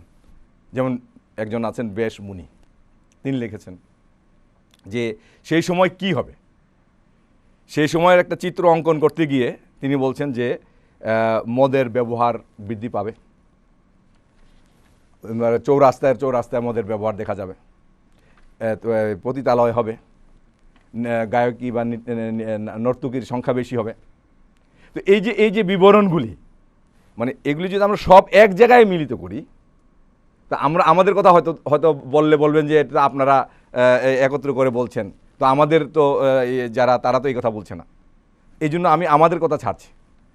তাদের যারা গুরুজন তারা এই কথা হজরত ইমাম মাহদী আলাইহিস সালাম যখন এসেছেন তখন এই কথা বলে দিয়েছেন যে হে ভগবান, তোমার প্রতিশ্রুতি যা তুমি ভগবত গীতায় করেছ সেটি যদি সঠিক হয়ে থাকে তাহলে এখন অবতার পাঠানোর সবচেয়ে উত্তম সময় পার হয়ে যাচ্ছে। আর এই সময় যদি না পাঠাও তখন কখন পাঠাবে? কারণ আমরা তো সব রসাতলে যাচ্ছি, আমরা তো সবাই পদচ্যুত হয়ে যাচ্ছি। তাহলে আমাদের উদ্ধার করার ব্যবস্থা কখন করবে? এটা আমাদের কথা না। কিন্তু আমি এতগুলি উদাহরণ দিলাম বা এতগুলি যে কয়টা আমার জানা আছে বা এখন মনে আছে সেই থেকে দিলাম। তো এটি আমি কনক্লুশন আমি ড্র করছি না, কনক্লুশন ড্র করছেন তারাই, তাদের নেতৃবৃন্দ। আর কখনকার কথা? যখন হজরত ইমাম মাহদী আলাইহিস সালাম আগমন করেছেন 1894 বা 1896 দিকে। আচ্ছা, তারপর সেখানে আরেকজন বলছেন যে এই যে বৌদ্ধা আসবে, শিখদের আসবে, শিখদের ধর্মগুরু গুরু বানানো আসবে, আর মুসলমানদের মেহেদি মীর আসবে। তো জেনে রাখা উচিত যে এতগুলি একসঙ্গে আসবেন, একজনই আসবেন। মোট কথা হচ্ছে যে সব ধর্মেই এই অরাজক পরিস্থিতির সময় এক ব্যক্তির উদ্ধারের জন্য একজন আগমন করবেন। অতএব নিজ নিজ ধর্মগ্রন্থ যদি আমরা পড়ে দেখি, অধ্যয়ন করি, তাহলে আমরা দেখতে পাবো যে এই যুগের সাথে স্পষ্টভাবে খাপ খায় এবং মিলে যায় যেই নিদর্শন বা যেই চিহ্নাবলী, লক্ষণাবলী তা প্রত্যেকের ধর্মগ্রন্থে রয়েছে। অতএব বোন, ইমাম মাহদী আলাইহিস ইসলামের কথা প্রত্যেকটা সময়ের প্রত্যেকটা ধর্মেই এই যুগের এই অবস্থার কথা বর্ণিত হয়েছে। আপনি দেখে নিতে পারেন এবং যুগের সাথে মিলিয়ে দেখতে পারেন যে সেই যুগের অবতার অবতীর্ণ হয়েছেন কিনা। এবং মির্জা গোলাম আহমদ কাদিয়ানী আলাইহিস ইসলামকে আল্লাহ তাআলা জানিয়েছেন এই যুগের অবতার মির্জা গোলাম আহমদ কাদিয়ানী আলাইহিস ইসলামী। এখন আমরা একটি ফোন কল নিচ্ছি। আবু নঈম সাহেব ঢাকা থেকে তিনি লাইনে আছেন। আবু নঈম সাহেব, আপনি আপনার প্রশ্নটি করুন। আসসালামু আলাইকুম আবু নঈম সাহেব। আসসালামু আলাইকুম, আমি নঈম তব্বিজ, আবু নঈম না। আপনার বাসায় মেহমান এসছে। জি, আমার বাসায় মেহমান এসছে। ওনার প্রশ্ন হচ্ছে কোরআন শরীফের সূরা আল ফুরকানের 60 নম্বর আয়াত, জি, যেখানে বলা হচ্ছে যিনি আকাশসমূহ ও পৃথিবী এবং এই দুইয়ের মাঝে যাই আছে 6 দিনে সৃষ্টি করেছেন। জি। এরপর তিনি আরশে অধিষ্ঠিত হলেন। তিনি রহমান আল্লাহ, অতএব যিনি উত্তম রূপে অবহিত তুমি তাকে জিজ্ঞেস করো। তার প্রশ্ন হচ্ছে এই 6 দিন বলতে কি বোঝায়? 1, 2 নম্বর হচ্ছে আরশবাণীকে আল্লাহ কোন চেয়ার নিয়ে বসে আছেন ওখানে? এটা ওনার উনি আমাকে কয়েকবার প্রশ্ন করেছেন, আমি আমার মতো উত্তর দিয়েছি, কিন্তু আমি একটু মৌলানা আওয়াল সাহেবের কাছ থেকে উত্তরটা একটু ওনার কাছে শুনতে চাচ্ছি। জি, ধন্যবাদ নঈম তৌফিক সাহেব। আমরা মৌলানা আব্দুল আওয়াল সাহেবের কাছে যাচ্ছি, তিনি এই বিষয়টার উপর আলোকপাত করবেন। আউযু বিল্লাহি মিনাশ শাইতানির রাজিম, বিসমিল্লাহির রহমানির রহিম। সূরা আল ফুরকান আয়াত নম্বর 60। আল্লাযী খালাকাস সামাওয়াতি ওয়াল আরযা ওয়া মা বাইনাহুমা ফি সিত্তাতি আইয়ামিন সুম্মা ইসতাওয়া আলাল আরশ আর রহমানু ফাসাল বিহি খাবীরা। তার প্রশ্ন হচ্ছে, এর অনুবাদটা করে নেই, তারপরে প্রশ্নটা আবার নিচ্ছি। যিনি আকাশসমূহ এবং পৃথিবী এবং এই দুয়ের মাঝে যাই আছে সব 6 দিনে সৃষ্টি করেছেন, এরপর তিনি আরশে অধিষ্ঠিত হলেন। তিনি রহমান আল্লাহ, অতএব যিনি উত্তম রূপে অবহিত তুমি তাকেই জিজ্ঞেস করো। এখানে তার প্রশ্ন দাঁড়িয়েছে যে 6 দিনের সৃষ্টি করার অর্থ কি। এখানে আরবি ভাষায় ইয়ম শব্দটি কেবল 24 ঘন্টার দিন রাতকে বোঝায় না। যেটাকে আমরা বলি যে 24 ঘন্টার একটা দিন সম্পূর্ণ হয়, আরবি ভাষায় ইয়ম শব্দের অর্থ যদি আমি কাছাকাছি যাওয়ার চেষ্টা করি, ইংরেজিতে এটাকে বলা হয় পিরিয়ড, একটি নির্দিষ্ট যুগ। 6টি যুগে সৃষ্টির বিভিন্ন স্তর সম্পন্ন করার পর পূর্ণতা পেয়েছে 7ম স্তরে গিয়ে। আল্লাহ তাআলার বিধান অনুযায়ী কোরআন শরীফের বিভিন্ন স্থানে এটার উল্লেখ আছে যে তিনি প্রত্যেকটা কাজ 6 ধাপে সম্পূর্ণ করে ফিনিশিং দেন 7ম স্তরে গিয়ে, এটা পরিপূর্ণতা লাভ করে। সূরা মুমিনুনের প্রথম দিকেও একই দিকে ইঙ্গিত করে আল্লাহ তাআলা আয়াত নাজিল করেছেন, যেখানে মানব সৃষ্টির 6টি ধাপের উল্লেখ আছে। ঠিক তেমনি আল্লাহ তাআলা 6টি যুগে 6টি ধাপে এই বিশ্বজগৎ তার যে সৃষ্টির যে ব্যালেন্স এবং ভারসাম্য এটা সম্পূর্ণ করেছেন। এটা হচ্ছে প্রথম অংশ, যেটা 6 দিন মানে 24 ঘন্টার দিন নয়, 6টি যুগ বোঝানো হয়েছে। আর আরশ বলতে কি বোঝায়, এটা ছিল তার প্রশ্নের দ্বিতীয় অংশ। আরশ বলতে সেই জগৎকে বোঝায় যেটা সম্পর্কে আমাদের একটু ধারণা নিতে হবে। খুব সংক্ষেপে আমি বলার চেষ্টা করছি। আল্লাহ তাআলার গুণাবলী 2 ধরনের। এক ধরনের গুণাবলী আল্লাহ তাআলা মানুষের কাছে প্রকাশ করেছেন, বিকশিত করেছেন, এবং সেটা মানুষ কিছু না কিছু হলেও রপ্ত করতে পারে, সামান্য যৎ সামান্য হলেও। যেমন আল্লাহ তাআলার নাম হচ্ছে রহমান, আল্লাহর নাম হচ্ছে রব, আল্লাহর নাম হচ্ছে রহিম, আল্লাহর নাম হচ্ছে মালিক ইয়াউমিদ্দিন। এই প্রত্যেকটা গুণের কিছু না কিছু ছটা মানুষ নিজের মধ্যে সৃষ্টি করতে পারে, রপ্ত করতে পারে।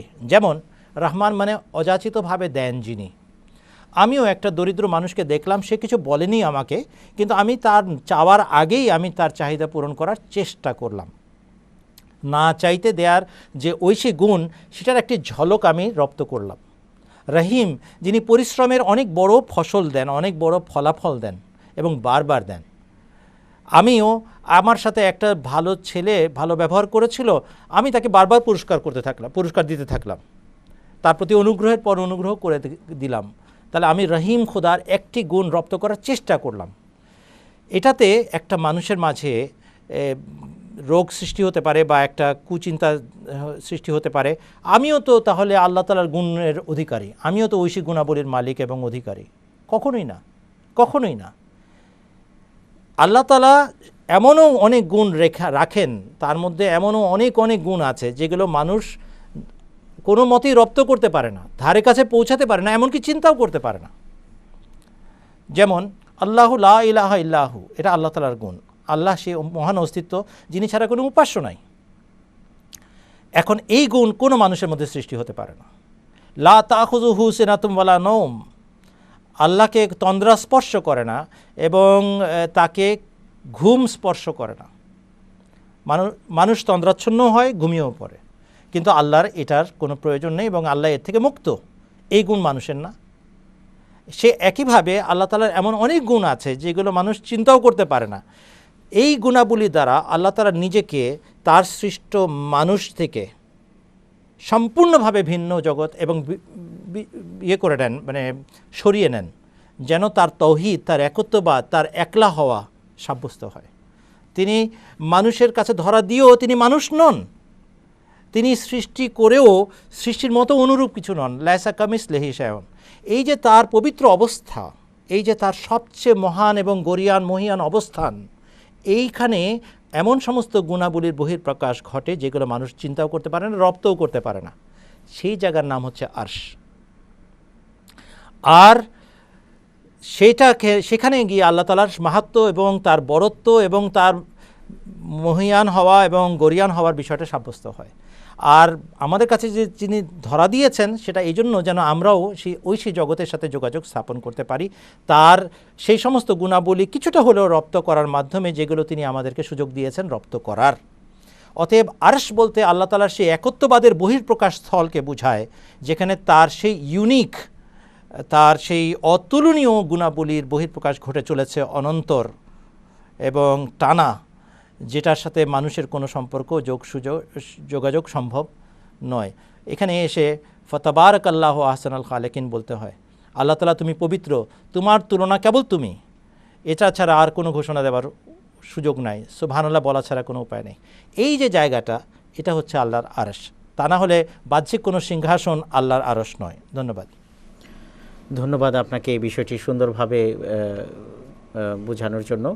আমরা অনুষ্ঠানের অনেক অংশ আমরা পেরিয়ে এসেছি, তো আমরা ফোন কলে যাব, কিন্তু এর আগে মৌলানা বশিরুর রহমান সাহেবের কাছে আমরা একটি বিষয়, যে আহমদিয়া মুসলিম জামাতের প্রধান এবং অন্যতম দাবি কি, এই বিষয়টি আমাদেরকে একটু খোলাসা করে বলবেন, যে নতুন করে এই জামাতের একটি জামাত গঠন করার প্রয়োজনীয়তা কেন দেখা দিল, সংক্ষেপে যদি আমাদেরকে এই বিষয়ে বলেন। প্রশ্নের তাহলে দেখা যাচ্ছে দুইটা অংশ। তো প্রথম অংশ হলো যে হযরত ইমাম মাহদী আলাইহিস সালামের বা এই জামাতের প্রধান দাবি কি। তো এই জামাতের প্রধান দাবি হচ্ছে এই যে আমাদের যে হারানো ঐক্য আছে, সেই ঐক্য ফিরিয়ে দেওয়ার জন্য এই জামাত প্রতিষ্ঠিত হয়েছে মুহাম্মদ মুস্তাফা সাল্লাল্লাহু আলাইহি ওয়াসাল্লামের পদাঙ্ক অনুসরণে। আর এই জামাতের আসল উদ্দেশ্য এটাই যে হযরত মুহাম্মদ মুস্তাফা সাল্লাল্লাহু আলাইহি সাল্লাম যা আমাদেরকে দিয়েছেন সেটিকে ধারণ করো, সেটিকে গ্রহণ করো, আর এছাড়া বাকি যা আছে সব বর্জন করো। আমি এক দুটি উদ্ধৃতির মাধ্যমে জিনিসটা পরিষ্কার করব, কেননা আমার নিজের কথা বলা থেকে এই জামাতের যিনি প্রতিষ্ঠাতা তার উদ্ধৃতির আলোকেই জিনিসটা বোঝা আমার মনে হয় ভালো হবে, কেননা তিনি যা তাকে আল্লাহ তাআলা জানিয়েছেন এবং যা তিনি আমাদেরকে শিক্ষা হিসাবে রেখে গিয়েছেন, সেইগুলি যদি আমরা জানি তাহলে প্রকৃত শিক্ষা আমরা সম্পর্কে অবগত হতে পারব। হযরত মসিহ মাউদ আলাইহিস সালাম বলছেন হুজ্জাতুল ইসলামে, এই অধমকে তো এই উদ্দেশ্যেই প্রেরণ করা হয়েছে যে সে যেন আল্লাহর সৃষ্টির কাছে এই পয়গাম পৌঁছিয়ে দেয়, দুনিয়ার বুকে যে সকল ধর্ম বর্তমান রয়েছে তার মধ্যে সেই ধর্মই সত্যের উপর আছে এবং খোদা তাআলার ইচ্ছা অনুযায়ী বিদ্যমান রয়েছে, যা কোরআন করিম নিয়ে এসেছে। আর পরিত্রাণের ঘরে প্রবেশের দ্বার হচ্ছে লা ইলাহা ইল্লাল্লাহু মুহাম্মাদুর রাসূলুল্লাহ। তো এই দাবি হলো হযরত ইমাম মাহদী আলাইহিস সালামের। আর এই ইমাম মাহদী আলাইহিস সালামের দাবির সাথে আরেকটা বড় দাবি যেটা ইমাম মাহদী আলাইহিস সালাম, সেটা হলো মসিহ মাউদ হওয়ার। তো তো মসিহ মাউদ হওয়ার যে দাবি রয়েছে সেই দাবি সম্পর্কে তিনি পরিষ্কারভাবে বলছেন যে মুझे खुदा ताला की पाक और मुतहर वही से इत्तला दी गई है, আমাকে আল্লাহ তাআলার পক্ষ থেকে পবিত্র এবং স্বচ্ছ পরিষ্কার পরিচ্ছন্ন ওহির মাধ্যমে সংবাদ দেওয়া হয়েছে कि मैं उसकी तरफ से मसीह माऊद और मेहदी माहूद और अंदरूनी और बैरूनी इख्तिलाफ का हाकिम हूँ। আরবাইন প্রথম খণ্ড পৃষ্ঠা 4। আল্লাহ তাআলা আমাকে খবর দিয়ে জানিয়েছেন যে আমি তার পক্ষ থেকে মসিহ মাউদ এবং মাহদি মাউদ হিসাবে এসেছি, যেন অভ্যন্তরীণ এবং বাহিরের যে বিবাদসমূহ রয়েছে সেগুলির আমি মীমাংসা দিতে পারি।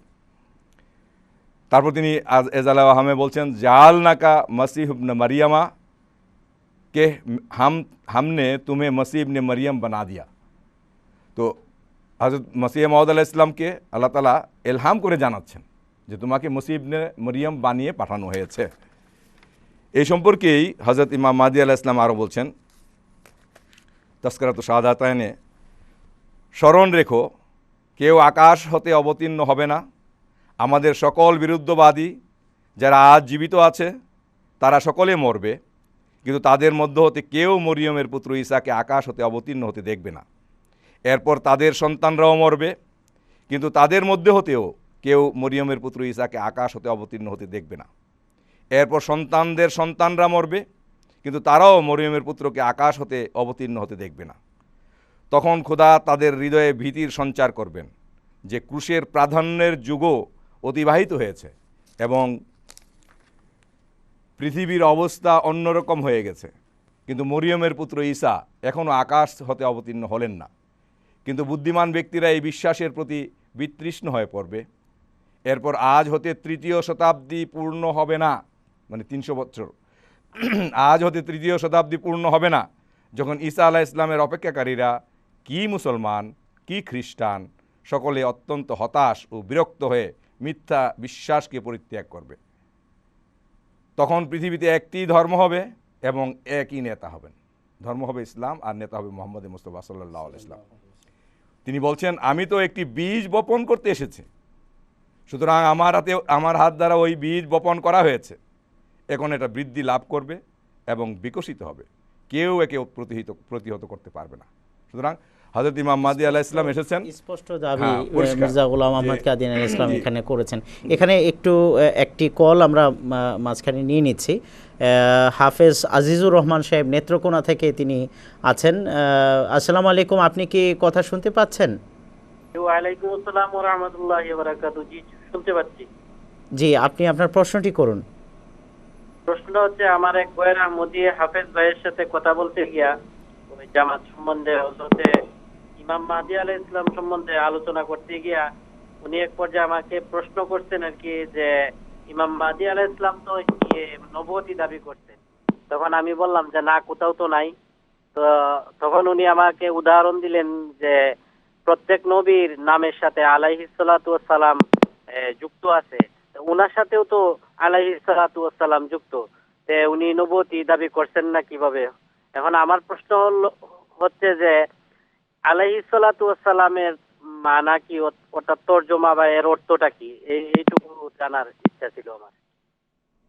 জি, এই বিষয়ে আমরা মৌলানা আব্দুল আওয়াল খান চৌধুরী সাহেবের কাছে যাব, কিন্তু এর আগে মৌলানা বশিরুর রহমান সাহেব যে সুন্দরভাবে আহমদিয়া মুসলিম জামাতের প্রধান এবং অন্যতম দাবি এই কথাটি বলেছিলেন, সেই সাথে মির্জা গোলাম আহমদ কাদিয়ানী আলাইহিস সালাম যিনি এই যুগের প্রতিশ্রুত মসিহ এবং মাহদি হবার দাবি করেছেন, তার লক্ষ্য এবং উদ্দেশ্য চলুন আমরা তার ভাষা থেকে তার বক্তব্য থেকে আমরা দেখে নিই, তাহলে আমাদের কাছে অনেক স্পষ্ট হবে যে কী লক্ষ্য এবং উদ্দেশ্য নিয়ে মির্জা গোলাম আহমদ কাদিয়ানী আলাইহিস সালাম এবং শেষ যুগে প্রতিশ্রুত মসিহ এবং মাহদি আবির্ভূত হয়েছেন, আমাদের কাছে বিষয়টি স্পষ্ট হয়ে যাবে। আহমদিয়া মুসলিম জামাতের পবিত্র প্রতিষ্ঠাতা হযরত মির্জা গোলাম আহমদ আলাইহিস সালাম নিজ দাবি সম্পর্কে স্পষ্টভাবে বলেন, ধর্ম সংস্কারের লক্ষ্যে খোদার পক্ষ থেকে যার আসার কথা ছিল সেই ব্যক্তি আমি, যাতে করে ধরাপৃষ্ঠ থেকে বিলুপ্ত ঈমানকে আমি পুনঃপ্রতিষ্ঠা করি আর খোদার নিকট থেকে শক্তি লাভ করে তারই প্রদত্ত ক্ষমতা বলে জগৎকে সংশোধন, তাকওয়া ও সত্যনিষ্ঠার দিকে আকর্ষণ করি আর আমি যেন এদের বিশ্বাস ও আচরণগত ভুল ত্রুটি দূর করি। আর আল্লাহর ওহী দ্বারা আমাকে কথা সুস্পষ্টভাবে বুঝানো হয়েছে, এই উম্মতের জন্য সূচনা লগ্ন থেকে যে মসিহ সম্বন্ধে প্রতিশ্রুতি প্রদান করা হয়েছিল, আর সেই শেষ মাহদী ইসলামের অধপতনের যুগে, পথভ্রষ্টতার বিস্তৃতির যুগে আল্লাহ তাআলার কাছ থেকে যার সরাসরি হিদায়ত লাভ করার কথা ছিল, আর ঐশী তকদিরে সেই আধ্যাত্মিক খাদ্য ভাণ্ডার মানব জাতির সামনে যার পক্ষ থেকে নতুনভাবে পরিবেশন করা নির্ধারিত ছিল, যার আগমনের সুসংবাদ ১৩০০ বছর পূর্বে আমাদের মহানবী সাল্লাল্লাহু আলাইহি ওয়াসাল্লাম প্রদান করেছিলেন, আমি সেই ব্যক্তি।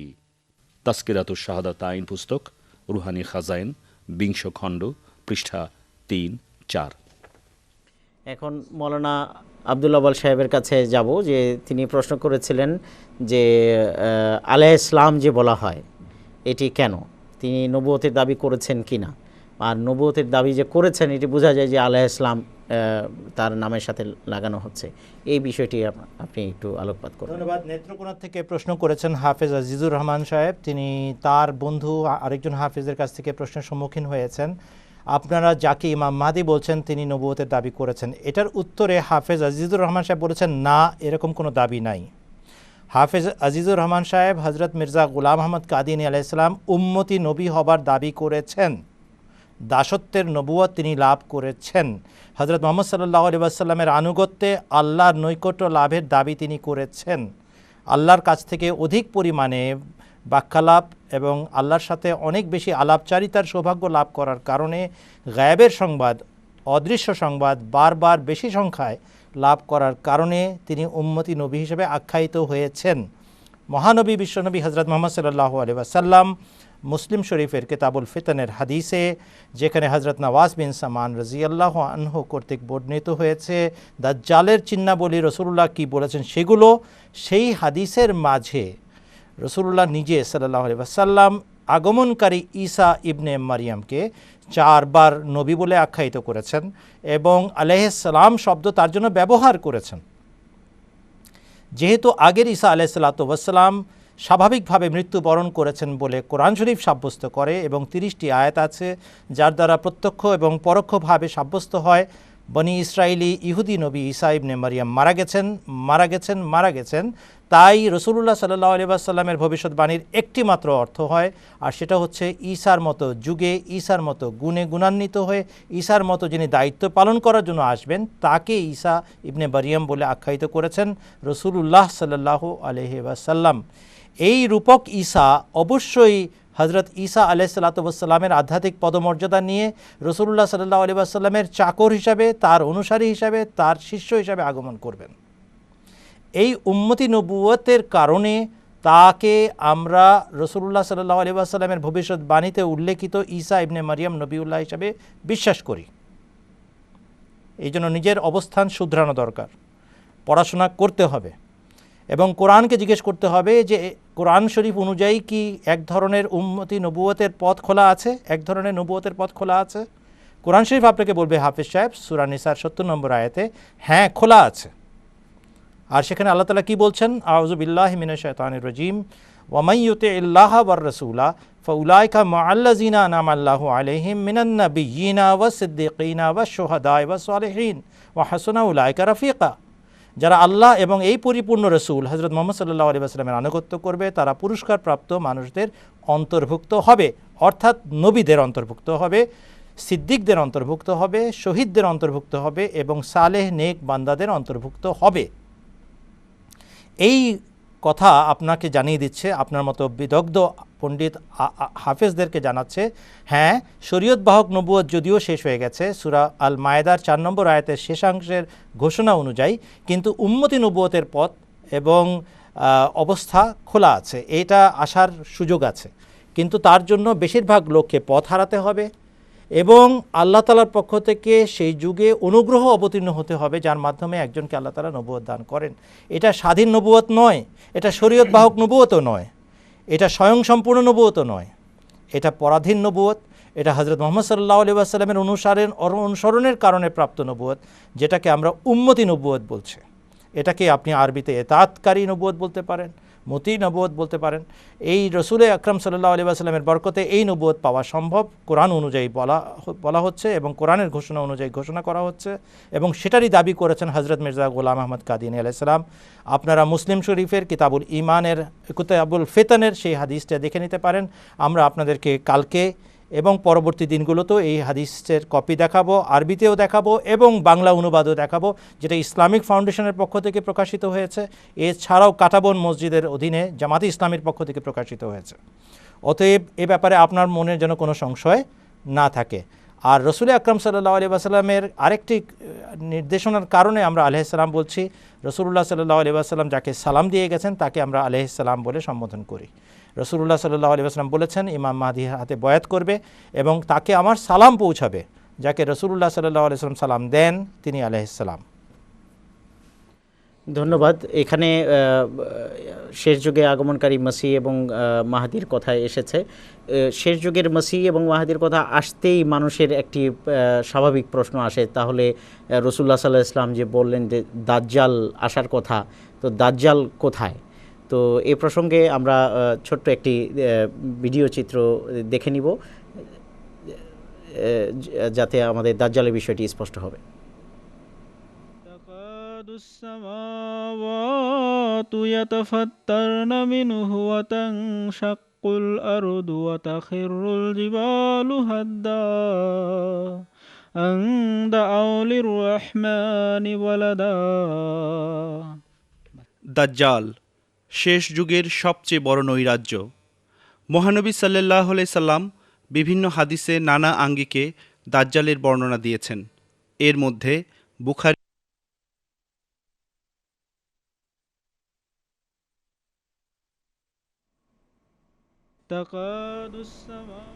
জি,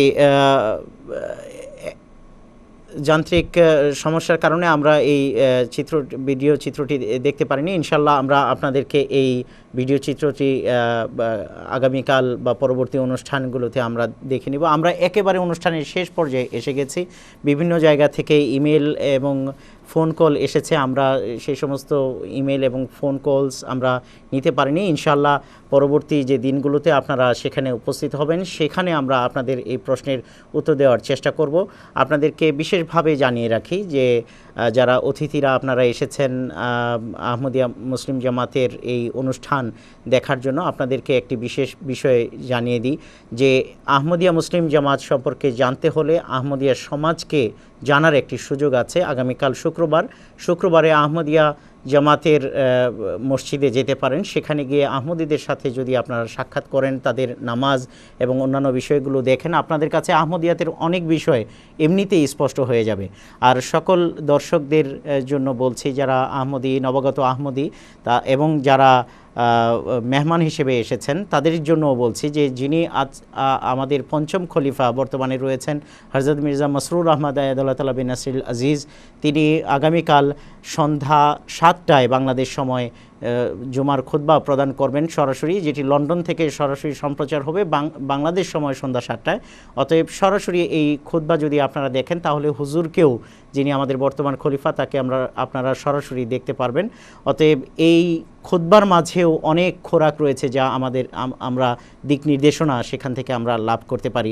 আমাদের সবগুলো অনুষ্ঠান এই সত্যের সন্ধানের ইউটিউবে আপলোড করা আছে, আপনারা দেখতে পারেন। কোনো মন্তব্য এবং পরামর্শ থাকলে সেই বিষয়ে আপনারা জানাতে পারেন। যে ইমেল অ্যাড্রেস আপনাদেরকে দেওয়া আছে sslive@mta.tv। আর আগামীকালও এবং এছাড়াও আমাদের টুইট করতে পারেন @mta_sslive। এছাড়াও youtube.com/সত্যের সন্ধানেতে গিয়ে আপনারা ইউটিউবে আমাদের এই সমস্ত বিষয় দেখতে পারেন। তো হুজুরের খুতবাও আপনারা ইউটিউবে গিয়ে হুজুরের জুমার খুতবা দেখতে পারেন। আগামীকাল আবারও অনুষ্ঠান দেখার আমন্ত্রণ জানিয়ে আজকের মতো এখানেই শেষ করব।